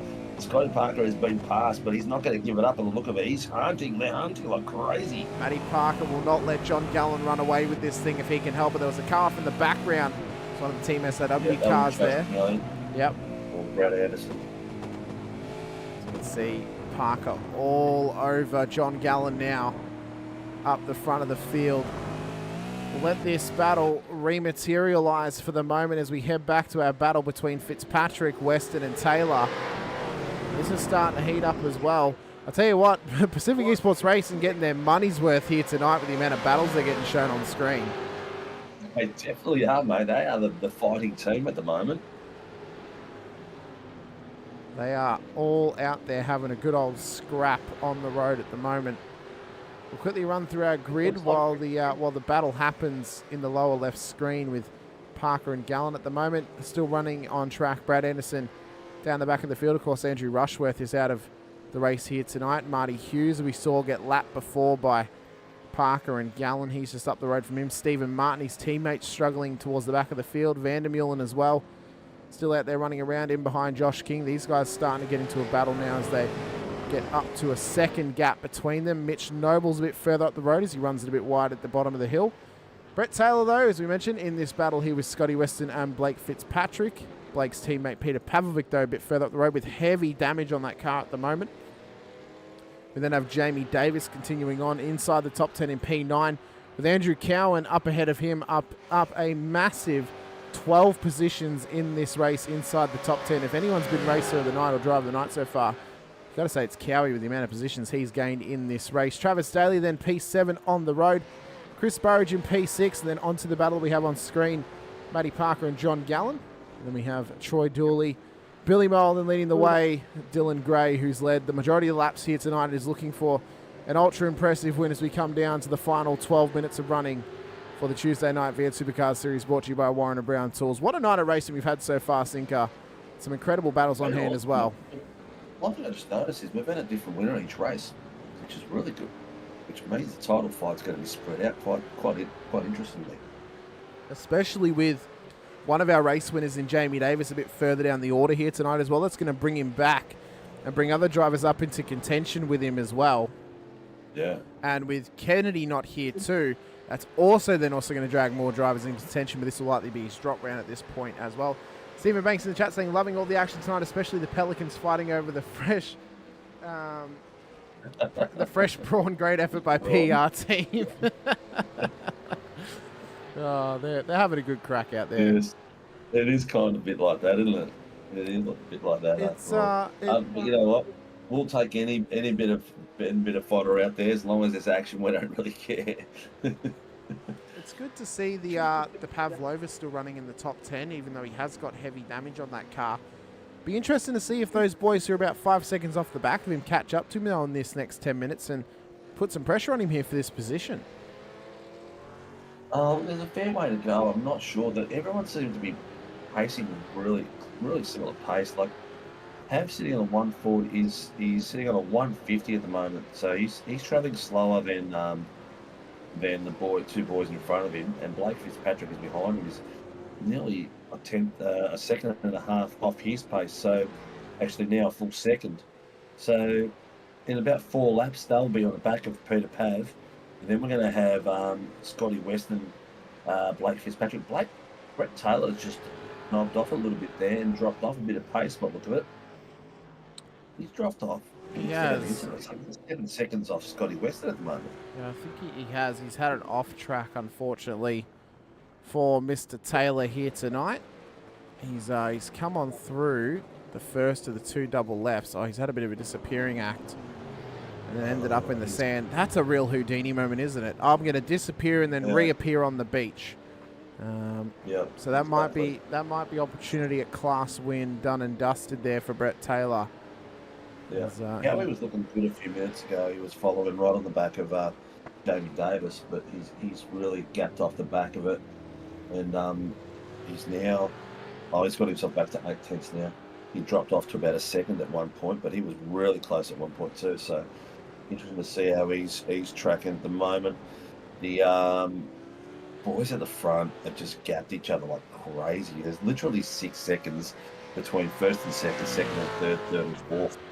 And then it gets closer with Matty Parker. Parker must have put a fair bit of heat in his tyres because he's dropped a second and a half off the back of John Gallen. But that, I expect him to slowly come back soon. We've got 8 minutes left of action, so he might be just trying to gather himself up. He's just under a second off the pace at the moment, and then get back into it again for another charge. Yeah. Then we've got a gap. Chris Burrows is like 13 seconds behind him. Travis Daly, 8 seconds behind him, and then Jamie Davis, 4. So everyone's really gapped out tonight. It's really unusual because normally, it's like there's hardly a gap in between these boys. Mick Clifton saying Gallen is catching Dooley. Well, I don't know if he's catching him fast enough though, Mick. I mean, he's 5 3/4 seconds off the back of him. In behind him, that's Steve Martin who's lapped traffic. So it's, he was lapping about a second faster that last lap was, John. I don't think he's gaining fast enough. He's really got to start getting into those fast times he was doing before with the 46s, but the tyres are really hurting. I don't know if he can consistently do that and get onto the back of Troy and then also put the pressure on him here for the final 7.5 minutes. Mathematically, he should be within a second of him on the last lap, but he needs to maybe make it a lot more time than he's doing at the moment. He's making 5 tenths. It's not enough. 5 tenths with 8 minutes left isn't going to be good enough for him at the end of the day. Yeah, Steve Banks agrees. Yeah, he's a little bit too far. He needs to be doing a second lap just to get it in there. Well, he's pipped him by only 3 tenths that last lap, so he's definitely not catching him at a rate of knots at the moment. Unfortunately, but there's a gap across the whole top end. The only tight section we're seeing at the moment is Scotty Weston and Blake Fitzpatrick. Blake Fitzpatrick is just about to get himself the top step for the AMs. He's AM, isn't he? Yep. Yeah, he is AM.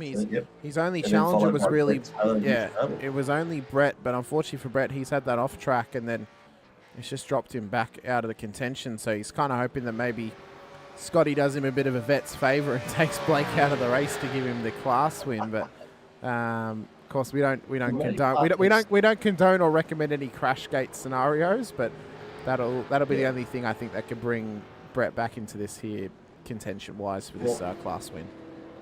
As predicted, I did say that Matty Parker's probably on his tyres for a little bit. He's going to make another attack. He's doing so right now. So I've got it on my screen. He's got himself to 7 tenths behind John Gallen. So that little battle's going to start now across there. Everywhere else, unfortunately, we are just watching the action and people going through the motions at this point of this race. Our biggest movers and shakers tonight is Andrew Cowan, who's probably done 11 places up. Travis Daly, 8 up. Josh King in the AMS has got himself 7 places up, so he's done really, really well. Good on him in the back there. It's one of my boys. But we're good to see that they're a new winner for tonight, and it's mixed up the top 5 again. So the point spread is going to be very tight. There's going to be 10 drivers, Hamish, by the end of the next round, which are all within a couple of points of each other, if not more. Yeah, it's going to be all on here for the final 6 rounds of the season. There's going to be nothing that separates them over the next couple of rounds. We'll see if there's any big risers, any big shakers who change classes, of course, after this week, or if anyone's going to start keeping the pressure on those championship challenges. I mean, if Dylan Gray, if he keeps this performance up across, maybe the next couple of rounds, they may just decide, actually, he should probably be in pro. We will see, though, what they decide, of course. He's got a fair gap, 6.2 seconds over Billy Mole at the front of the field at the moment. Billy, he's really risen up the ranks here tonight. He's really started to put a charge in and starting to do better here. But it's his teammate we're focused on at the moment with John Gallen at the moment.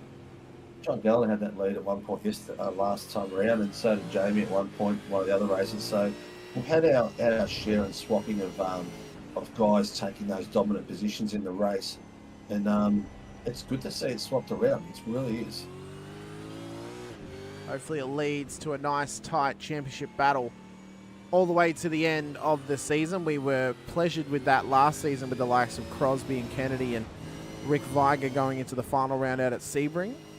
So hopefully that continues in towards this season as well. Of course, Driver's Choice round this season has been decided to be Road Atlanta later in the season for the second to last round, the week after our last Enduro of the season out at Watkins Glen. So a couple of good races out of the US there to end off the series before our final round happens later on. I've just had a quick look at the ladder, and it's pretty much 40 points between 10th place and first place. So, and all the usual suspects are all up and down it. So it's going to be very, very interesting with the switching.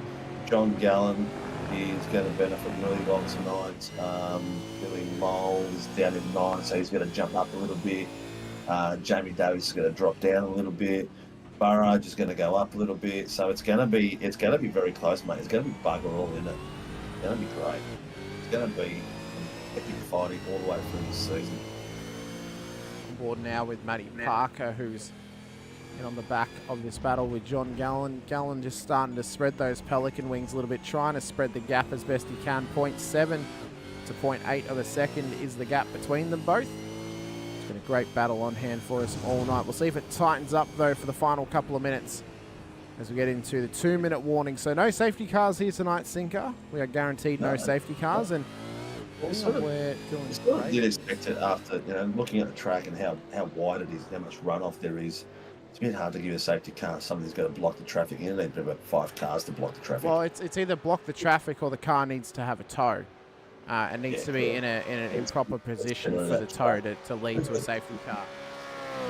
Dylan Gray's going to cross the line. We're going to have 2 laps to go in this one, as there is more than 1 lap left in the timer on the top of the screen at the moment. So Dylan Gray leads the way here tonight. Bit of dominant performance from him as Billy Mole has started to claw him in a little bit here. 5.4 seconds is the gap, but it's looking pretty insurmountable at the moment for Billy Mole, as Dylan Gray has just been an absolute dominant force in his Mustang here tonight.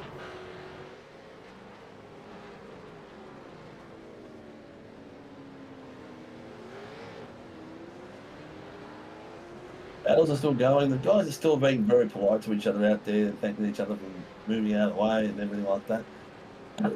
It's amazing how they can keep composure after a big battle like that. So I've got Blake Fitzpatrick on my camera there, Hamish. So when you can always go to the top 3 and 4 from there. So the boys out there, I thank you viewers for sticking around with us and having a bit of a chin wag with us tonight. There's over 25 on YouTube, plus who is out there on the magic of Facebook as well. So thank you all for supporting us, coming out and viewing and having a bit of a chin wag with us. It's good to be able to commentate on your questions as well as what's happening on screen.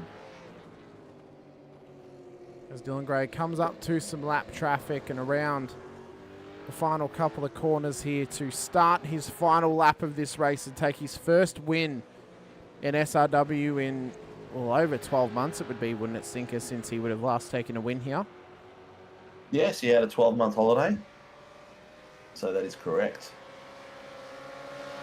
Comes down across the line, 1 lap to go, white flag lap, as Portuguese Barney waves the flag for us. I think we decided the other night that every track has a different Barney, a bit like the Stig Sinker, and they've all got their own little personalities about them. So, yeah, definitely. Tell you what, Scotty Weston does not give up, mate. I love this guy. The way he just persistently will keep fighting for that position, and he has been there with Fitzpatrick and Brett Taylor all night. He's still sitting there on 6/10 on the back of Blake Fitzpatrick. Does not want to give him an inch. He doesn't want to give him anything, a millimetre. He is willing to stick with him to the end. They're not battling for a class win, but they're battling for supremacy at the moment, for P11 on the road. Blake has got the lead of the amateurs locked in.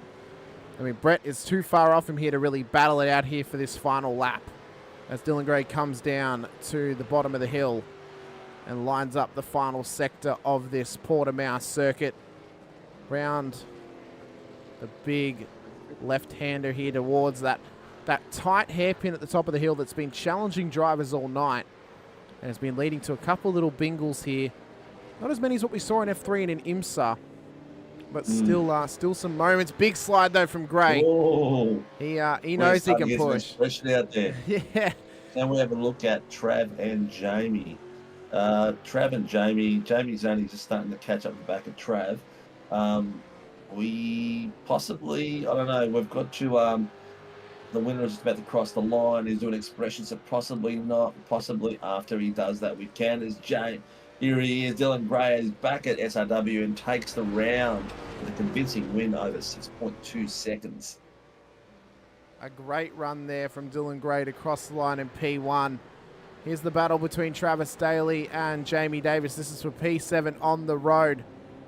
Davis will be hoping to not let Dylan Gray run away with too many points here tonight, as he'll be hoping to stay with him. We can see the battle intensifying with Fitzpatrick and Weston heating up in the background as well. And then Scotty Weston was sniffing up behind there, and I wasn't sure if he's going to keep pushing or not, but it's good to see him competing all the way to the line.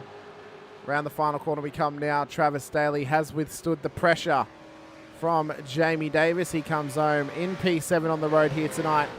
And then back to our battle for the win. Well, it's not really a battle for the win, it's battle for supremacy here. Blake Fitzpatrick's got the win locked up for amateurs, as Brett Taylor's a little bit too far behind.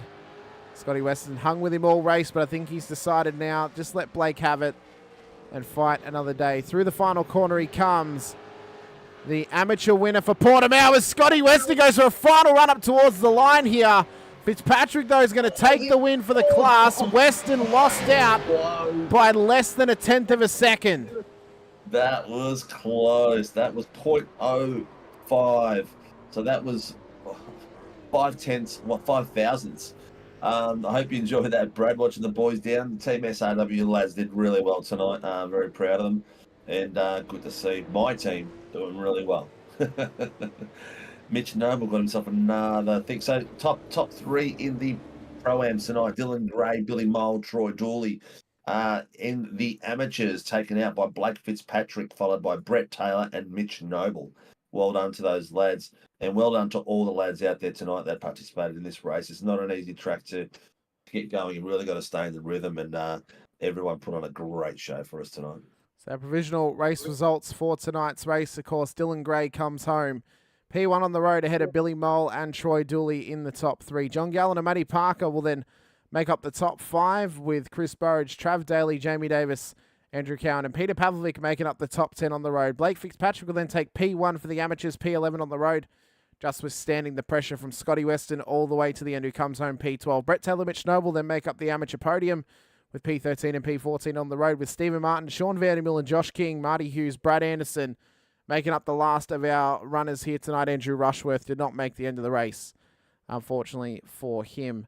As we'll check out the start of the race once again, and we'll see if, how the drivers went across the start, and if the replay soon will get off. It will. I don't know why it's just jumped back straight away for me. I didn't want that at all. As we wait for the drivers, obviously, to come in and have a chat to us here tonight. Of course, top three in the amateur winner. That's who gets to come and have a chat to us. So Blake Fitzpatrick will be the first one to chat as soon as he rocks up here tonight. Well, I'll tell you what, that was a lot of fun to watch. Not as crazy as we've had the last few weeks. Probably the most mellow race we've had for a little while in the AMs, but pro-ams. But I tell you what, either way, I tell you what, good to watch. Great battling everywhere. Boys are very, very competitive. Not giving any room, giving tight fighting all the way, being gentlemen still. But I tell you what, it's awesome. Well, it's been a great night of racing, Cinco. Has it reignited a love for Portimao based on the battles that we saw? Boys are doing some sick burnouts. Have you got that on cam? I don't at the moment, no, because I've gone back to the replay section at the start of the race ready for interviews. Ah, okay. Yeah. I've got them on cam anyway. They're having a lot of fun out there. And into the wall. A big old expression session there for us on display, as there's a bit of a wall ride happening from the PER car in the live replay there on the viewing, as we await our members of the podium to come and have a chat to us. So we only got Dylan Gray at the moment. Should we just drag Dylan in and have a chat to him, Cinco? Or should we wait a little bit longer, do you reckon?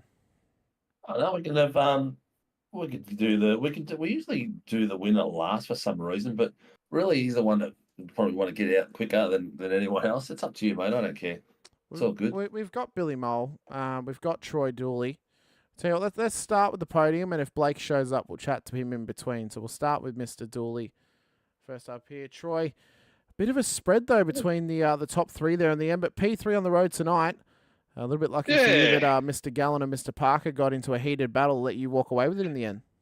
I did, yeah. I was very lucky. I was sticking with Billy there for a little while, but the last third of the race, it was... but yeah, towards the last third of the race, yeah, he was pulling away pretty bad, and I was making a few mistakes. Well, mate, obviously new track. How was the test coming in for the supercar around here and getting to grips with what it had on offer for us out at Portimao? Yeah, it took a long time to get used to it. It took a long time to learn the little intricacies of the track. But it's good having a new track. It puts everyone back to square one. So, yeah, it'll be interesting on Sunday. Well, I mean, Sinker came in here as a bit of a hater of Algarve. Are you a fan of it after driving it for an hour, or are you going to be happy to see it go behind you in the rear view? It's a challenging track. It's neither here nor there. Obviously did pretty well out of it. It's a technical track, a bit like Winton and Sandown, and that. It's just got to be a little bit light on the accelerator. You can't be too greedy. Well, Singer, have you got anything you want to say to Troy before we let him go here tonight? I'm just thinking about it. How are you getting faster and finishing up the pointy end a bit more often these days, mate? I'm kind of thinking you are, because I'm seem to be speaking to you a little bit more often than usual. Yeah, I don't mind. I don't mind having a chat with you, Sinker. Yeah, a bit more practice, I suppose, and yeah, I've only a couple of years of doing sim racing, so when me and you used to race, I was only brand new. And how is it are you doing other racing as well, or is it just SRW doing vets as well? No, just SRW, man, and a bit of the officials. How are you finding it out there? You're liking the competition, gentlemanly, but bit of rubbing and bit of fun. Yeah, the Pro-Am and Am race is excellent to race in. All the guys are very respectful, give you a lot of room. Yeah, it's great racing. I'm glad to hear you're enjoying it, mate. That's the most important thing for me. When we set out to do this, it was all about having fun. And as long as it keeps being fun, I'm pretty stoked that everyone's having a blast out there. Mate, who do you need to thank for your fantastic drive tonight? I'll just bring them up, try and find them. It's Harvey Norman, Parramatta Isuzu Utes, Cowie, the solo acoustic rock artist, and yeah, that's probably about it. And talk to me, bro. If you need someone to talk to, yeah, grab a mate, have a chat, have a beer. Tice is, I think, calling for you to shout him out in the chat as well. He's just constantly berating us with Troy's at the moment. Yeah. And Tyson, our illustrious leader of performance sim racing. Yeah, illustrious slow leader. He used to be a very, very fast driver. I remember him back when he was racing regularly. He was pretty fast, but I think he's just, yeah, he likes race control and he just hasn't enough driving practice, which is, it's a shame. But it's what those who can't drive teach. Yeah. Yeah, well, that's pretty no, it's those who can't drive commentate. Those who can't commentate organise race series, Sinker. So. Oh, shut up, Hamish. Well, Troy, it's always a pleasure, mate. Excellent run out there, mate. Good to see you fighting it out with those boys in that battle pack. You've got a lot of time on screen again as usual, and that battle pack where you've been racing in the last few weeks is always got some entertainment for us, which is awesome. So well done, dude, and good luck for the rest of the season. Cheers, guys. Thanks very much for the night. Brilliant. Thanks, mate. All right, who we got next, mate? Mr. Fitzpatrick, who has showed up for a chat with us. So if you want to drag him in, we've got him on screen. Blake Fitzpatrick. Yeah, Blake Fitz. Mr. Fitzpatrick, where are you? He's in the green room. room. Mr. Fitzpatrick, Mr. Blake Fitzpatrick. How you doing, buddy? I'm good. How are you? Good, mate. How did you enjoy that? Yeah, that was fun. Bit hot. You guys changed the track temps on us. from last week? Well, me and Hamish, we just call the race. It's dynamic. God It's for that. dynamic weather, Blake. So it's however the weather was today in Algarve was what the weather was at the track. They need some more clouds over there. You know what? If I was setting it up, Blake, you'd probably be driving in pitch black or something like that because I'm bloody useless at setting up these iRacing races. So thank you, lucky stars. There was at least some sunlight going. How'd you find it tonight? What did you think of the track? I'm not a fan of it. Blake, Hamish loves it. What did you think? Yeah, I had to buy it this week, like download it. I reckon it's mad. I liked it in practice and I was pretty keen to race on it. Yeah, I reckon it's a good track. Bit tricky and it's hard because there's not much data around for it. It's sort of hard to find what the lap times are like and such, but I think it's a good track to race on. Yeah, I'm with you. Everyone's a bit more on the same level playing field, except for Dylan Gray, who gapped everyone for about 6 seconds. Crazy.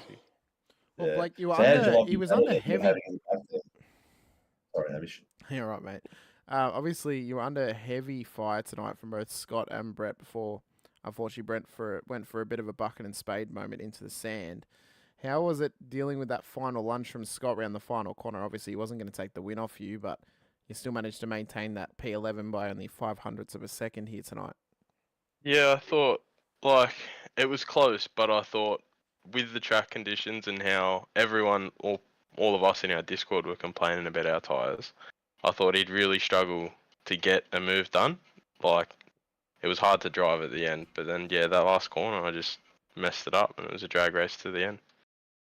Well, it looked good. It looked good on screen, mate. It looked like there was not much in it at all. But not that it would have affected your podium at all, but it's still just a battle for bragging rights. Yeah, 4.50 to 4.96 was the gap. Yeah, crazy. I think it was 5/1000ths of a second, which is absolutely nothing. That's 500 sinker. It wasn't quite that close, but yeah, I didn't want. I don't know the terminology. I mean, to be fair, it was stuff all. It was stuff all between us. To be fair, so it was a proper drag race. But let us know, Blake, who helps get you and Pacific Esports Racing out on track, and everyone else should give a shout out to as well. We've got our boys at Lake Edge. They're sponsoring us. We've got Tim Nickel Photography. Been the Ballin Foundation as well. We've also got W, our main partner, and the guys at One Shot Pest Management. Very good, mate. Yeah, well, guys. Best of luck for next week as well, Blake, and hopefully you can continue this run of form on towards possibly a great challenge at the Amateur Championship. Yeah, hopefully, boys. Cheers for that. Thanks, mate. Yeah, buddy. Good luck for the rest of the season, mate. Cheers, mate. Catches. All right, Billy Mole. Yeah, Mr. Mole. Billy Bison, Billy Mole. I prefer Billy Mole and Billy Bison. How are you, mate? Yeah, I'm alright. Yourselves? Not too bad, mate. How's that for you? Oh, I'm ecstatic. I've been looking for a podium for so long, man. That was my goal at the start of last season. It's finally came. I'm happy. You've got the pace, mate. You've just been a little bit unfortunate with pits and safety cars and strategy and stuff like that. As a little bit. And tonight, Dylan Gray he gapped the field like crazy. I think you guys came out of the pits 3 seconds ahead of you. And within a couple of laps, he was already like 6 seconds ahead. So he was on fire tonight. Yeah, he was quick. I was kind of like, don't crash a lot of that end of that race. Because I was like, I've never been on a podium. Don't worry about it. But yeah, he's blistering quick. He was talking to me about before how quick he can do lap times around Bathurst. It's like, I've got no shot. He's so quick. Yeah, it's ridiculous. Yeah, he is. He's a fast driver. He's got some good skills out there. But mate, you're no slouch. We've seen you in the battle packs and the way you drive around with other guys. So you've got the skill set there as well. You've got a sick name, so that's another one as well. It's a good promotion. The promoter's dream name, Billy Mole. It's so easy. They should make a movie on you soon. That's crazy. So you're being a lot of. If me and Hamish had time to do highlights, you'd be spending a lot of time in the highlight reels, mate. So it's an absolute pleasure having you out there driving and commentating when you're racing, mate. Cheers, mate. I mean, a lot of these dudes are real quick. So say you think I'm quick, it's real makes me feel real good about that myself, eh? So, Billy, have you had a team change this week? Yes. Okay. I'm glad it wasn't just my trading paints that was stuffing up. So you're one of the Nova boys now. Yeah, I mean, Sean, I feel like that's kind of just fell apart. I love Sean still, but yeah, Baltimore left, and then Sean hasn't raced in a while, so I thought I'll go with them boys because they wanted me. So I was like, yeah, I'm loving it over there. They gave me a nice setup this week too. Yeah, cool. That's cool. Look, you know what? There's nothing wrong with moving teams. Sometimes a break is as good as a holiday, and I've seen drivers that have struggled in some teams, and then they go to a new team, fresh approach, and they just lift like crazy. So it's good to see, and it's you know what? As long as it's fun, that's the most important thing, mate. That is without a doubt. And I think you said you weren't that fast, mate, but fastest lap for tonight was really? a 1:45.767 by Dylan Gray, and you were a 1:45.959. So that's no slouch pace, mate. Yeah, I like to be quickest. I'm very competitive. I don't think that's going to be happening. I'm glad I'm close. Happy I'm close. Well, How about that? mate, your teammates now with two former Split 1 drivers of vets, one of them being a former Split 2 champion, another who is challenging for the Split 2 championship this season in Matty Parker. You're hanging out with some fast blokes now. I think you're only going to find some pace in this car driving with them boys. So I think you're looking on the up. I mean, I made the prediction tonight. You're going to be battling for this Pro-Am championship eventually, if not this season. And I think you're going to find pace in this car practicing with those boys, and I think it's only going to pay you dividends. So it's a massive congrats for your P2 here tonight, but I don't think you're going to be far off getting that P1 very soon. It's definitely on the cards, mate. Definitely on the cards. Yeah, looking for it. Definitely. I want it. Don't so sell bad. yourself short. Put it that way. Yeah, all right, no worries. I'll keep that in mind. All right, Billy, we're going to test you now by asking who gives you the support out there and helps get Nova Sim Sports out on track. Anyone else you want to give a shout out to as well? Pure Wax. They sponsor the car this year. Great blokes, I've heard. And just everyone watching. I think Mum watching after tomorrow. I think some of the boys from work are watching also. Shout out to them. Excellent, mate. Well, bring the crowds. They'll come and watch you. You'll have some fun. You're a legend, mate. Enjoy the rest of the season, and maybe we'll speak to you next week on the top step. Hopefully, that's what I'm looking for. Alrighty. All right, take care of yourself. Have a good week. See ya. Have a good way. All right, let's get this done, Mr. Dylan Gray. Mr. Dylan Gray, first place for the Pro-Ams on a Tuesday night for the Warren Brown Series. How does that feel, buddy? Redemption from last week's Telstra internet dropout. I was going to ask you, Dylan. man. I mean, were you on the phone with Telstra just swearing them out that they cost you a race win? Nah, just went, well, it's the internet. It came back. I was 5 laps down. Went, we'll start practicing for tonight for the next round. So I've been practicing since really last Tuesday for this round.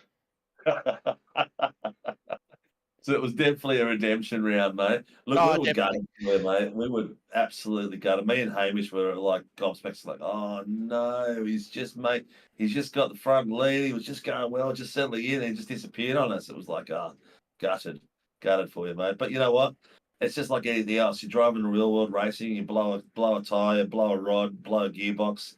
That's the same thing in the sim world. That's internet. It's just one of those things that you got to contend with, isn't it? Yeah, we won't say what happened first time out in the real life race car. Well, you it as well, did you? No bottom end. No bottom end. You blew it out. What did you do? Think it No, going down the front straight of Phillip Island, going into turn 1, I came off the throttle, and all of a sudden I hear this massive bang. Oh, coming off the throttle. So you did a Cowie at Red Bull last Sunday, where you just blew it out coming into a corner. Yeah, it was just going into a corner, and that it was still fine. The following lap, I did a 2:01, but the car wasn't dynoed properly. Nothing. We got told, oh yeah, it's all fine, good to go. Yeah. No. What kind of car is it, mate? It's an EA Falcon. EA Falcon. It was an EA Falcon. Is it still is an EA Falcon? It's still an EA Falcon. So you haven't destroyed it. Oh, Nah. that's good, mate. Well, you know what? At least the rear end didn't lock up at that pace and do any damage to you. No, I didn't do any damage. I did have some panel damage after the last round at Winton.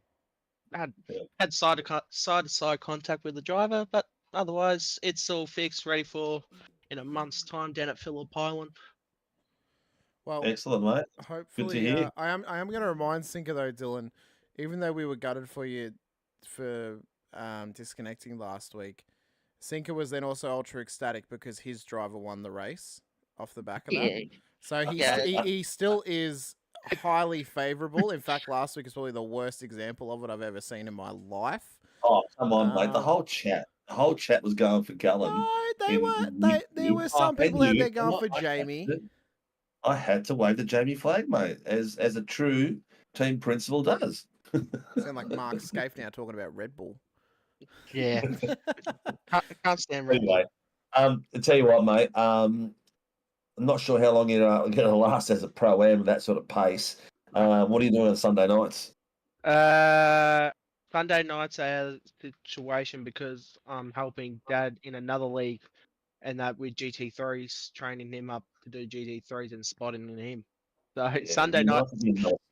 Spotter for Dad, mate. Sounds like me on a Thursday for my dad. Yeah, your pace tonight was blistering. Because I think what it was you had consistency right across every lap. I think that practice paid off because Billy Mole's lap pace, like his best lap, was only 2/10 slower than you.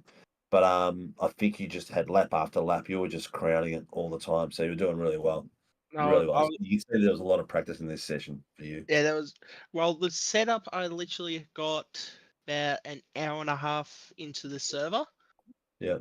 And I was just learning it, adapting to it. Otherwise, I was going to use a Phillip Island setup, which I couldn't get my head around in that. But otherwise, I think Jerez next week is going to be a killer for me. I don't like that track at all. Yeah, I'm not a massive fan of it either, but I like a good challenge. So let's see what happens. Mate, who do you think, who gets you online? Who's your support structure behind your team and family now? SLM Motorsport, our sponsors, Dubby and Suit Speed. And also big shout out to Rayhan and his dad for getting the setup done for me for tonight's race as well. Do you get to race with Rayhan? No, he just did a setup for me. Okay, I was going to say, why is that? Because we're forever talking about what would happen if Ty raced Rayhan in SRW. Obviously, they race each other in Scops from time to time, but we're waiting on the battle of the young fellas on track because we've got such a mass of older gentlemen on track. We're waiting for the next gen to come into SRW and see how they go. But I honestly, I think Rayhan would just blow away Ty. Probably. He goes up against he's half a second faster than Will Brown, Gisberg, and all those ones. Well, our only comparison we have for Ty is Darren Lobb. So depending on how quick Rayhan is compared to Darren Lobb, that's how we know how fast he is compared to Ty. Maybe you should get Rayhan to give me a call and see if we can get him to race down here at SRW. I think Rayhan is literally faster than James Scott, who does East Coast Supercars. Rayhan is always top 5 in Scops, top split, pretty much all the time. That is true, but we hardly ever see any battles happening in Scops. It's more or less follow the leader. Yeah, because they tire save. They always tire save. That's the thing. Oh, it sounds like they're not racing. They're just going for a Sunday drive. But well, mate, thanks for coming to have a chat to us here tonight. Best of luck next week. We'll see how long you last as a pro-am here in SRW. But phenomenal performance here tonight, and hopefully you can follow it up next week in round 3. Hopefully. All right, mate. All right, take care of yourself, mate. Good luck out there, and good luck for the rest of the season. Cheers. Cheers, dude. All right, that brings us to the end of our show tonight, Sinker, and what a race it was for us here, out at Portimao. It appears that a lot of the drivers agreed with me that the track is nice. Maybe it'll sway you when you get a chance to drive it in future, but it was really cool to see the supercars run around here, obviously, after 2 incredible rounds at this track already, or 2 races already here for F3s and for IMSA, to bring our 3rd of 4 different types of cars we race. Obviously, we can't come here in 8.6s because it's the US road trip this season, but maybe it'll come here next season if we do a European road trip and see how the drivers feel about that one and those little tin top production cars that just create chaos wherever they go. And I think this track, they could create some real chaos somehow. So be interesting to see. Yeah, 100%, mate.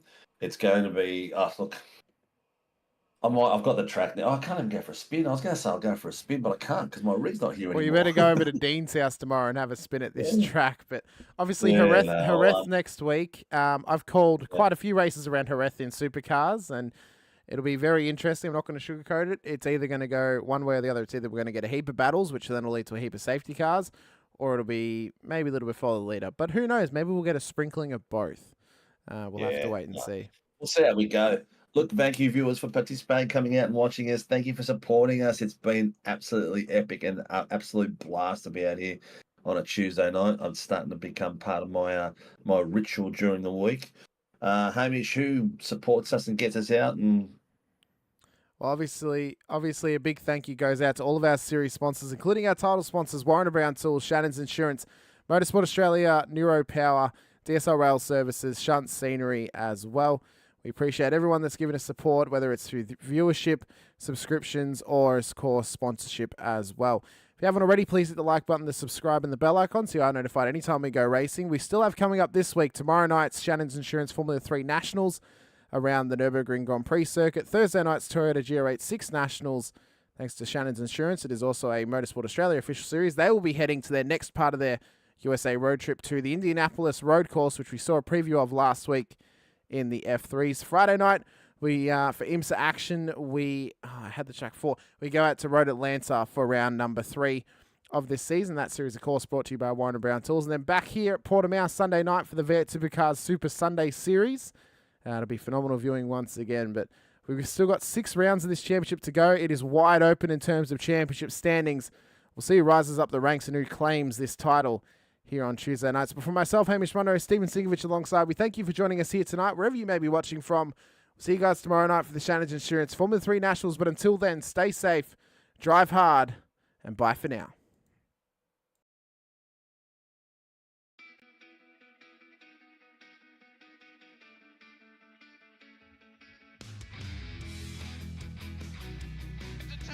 This is amazing. I was clash heads again. This is like Chad Moscow and Cam Waters. Almost the same situation. Better contact going down the hill. Sam Noble wants to snip on Dave Coleman now. Sam Noble bottle right now because, tell you what, Bruce Tanak and Jamie Dyke just absolutely drove away from us.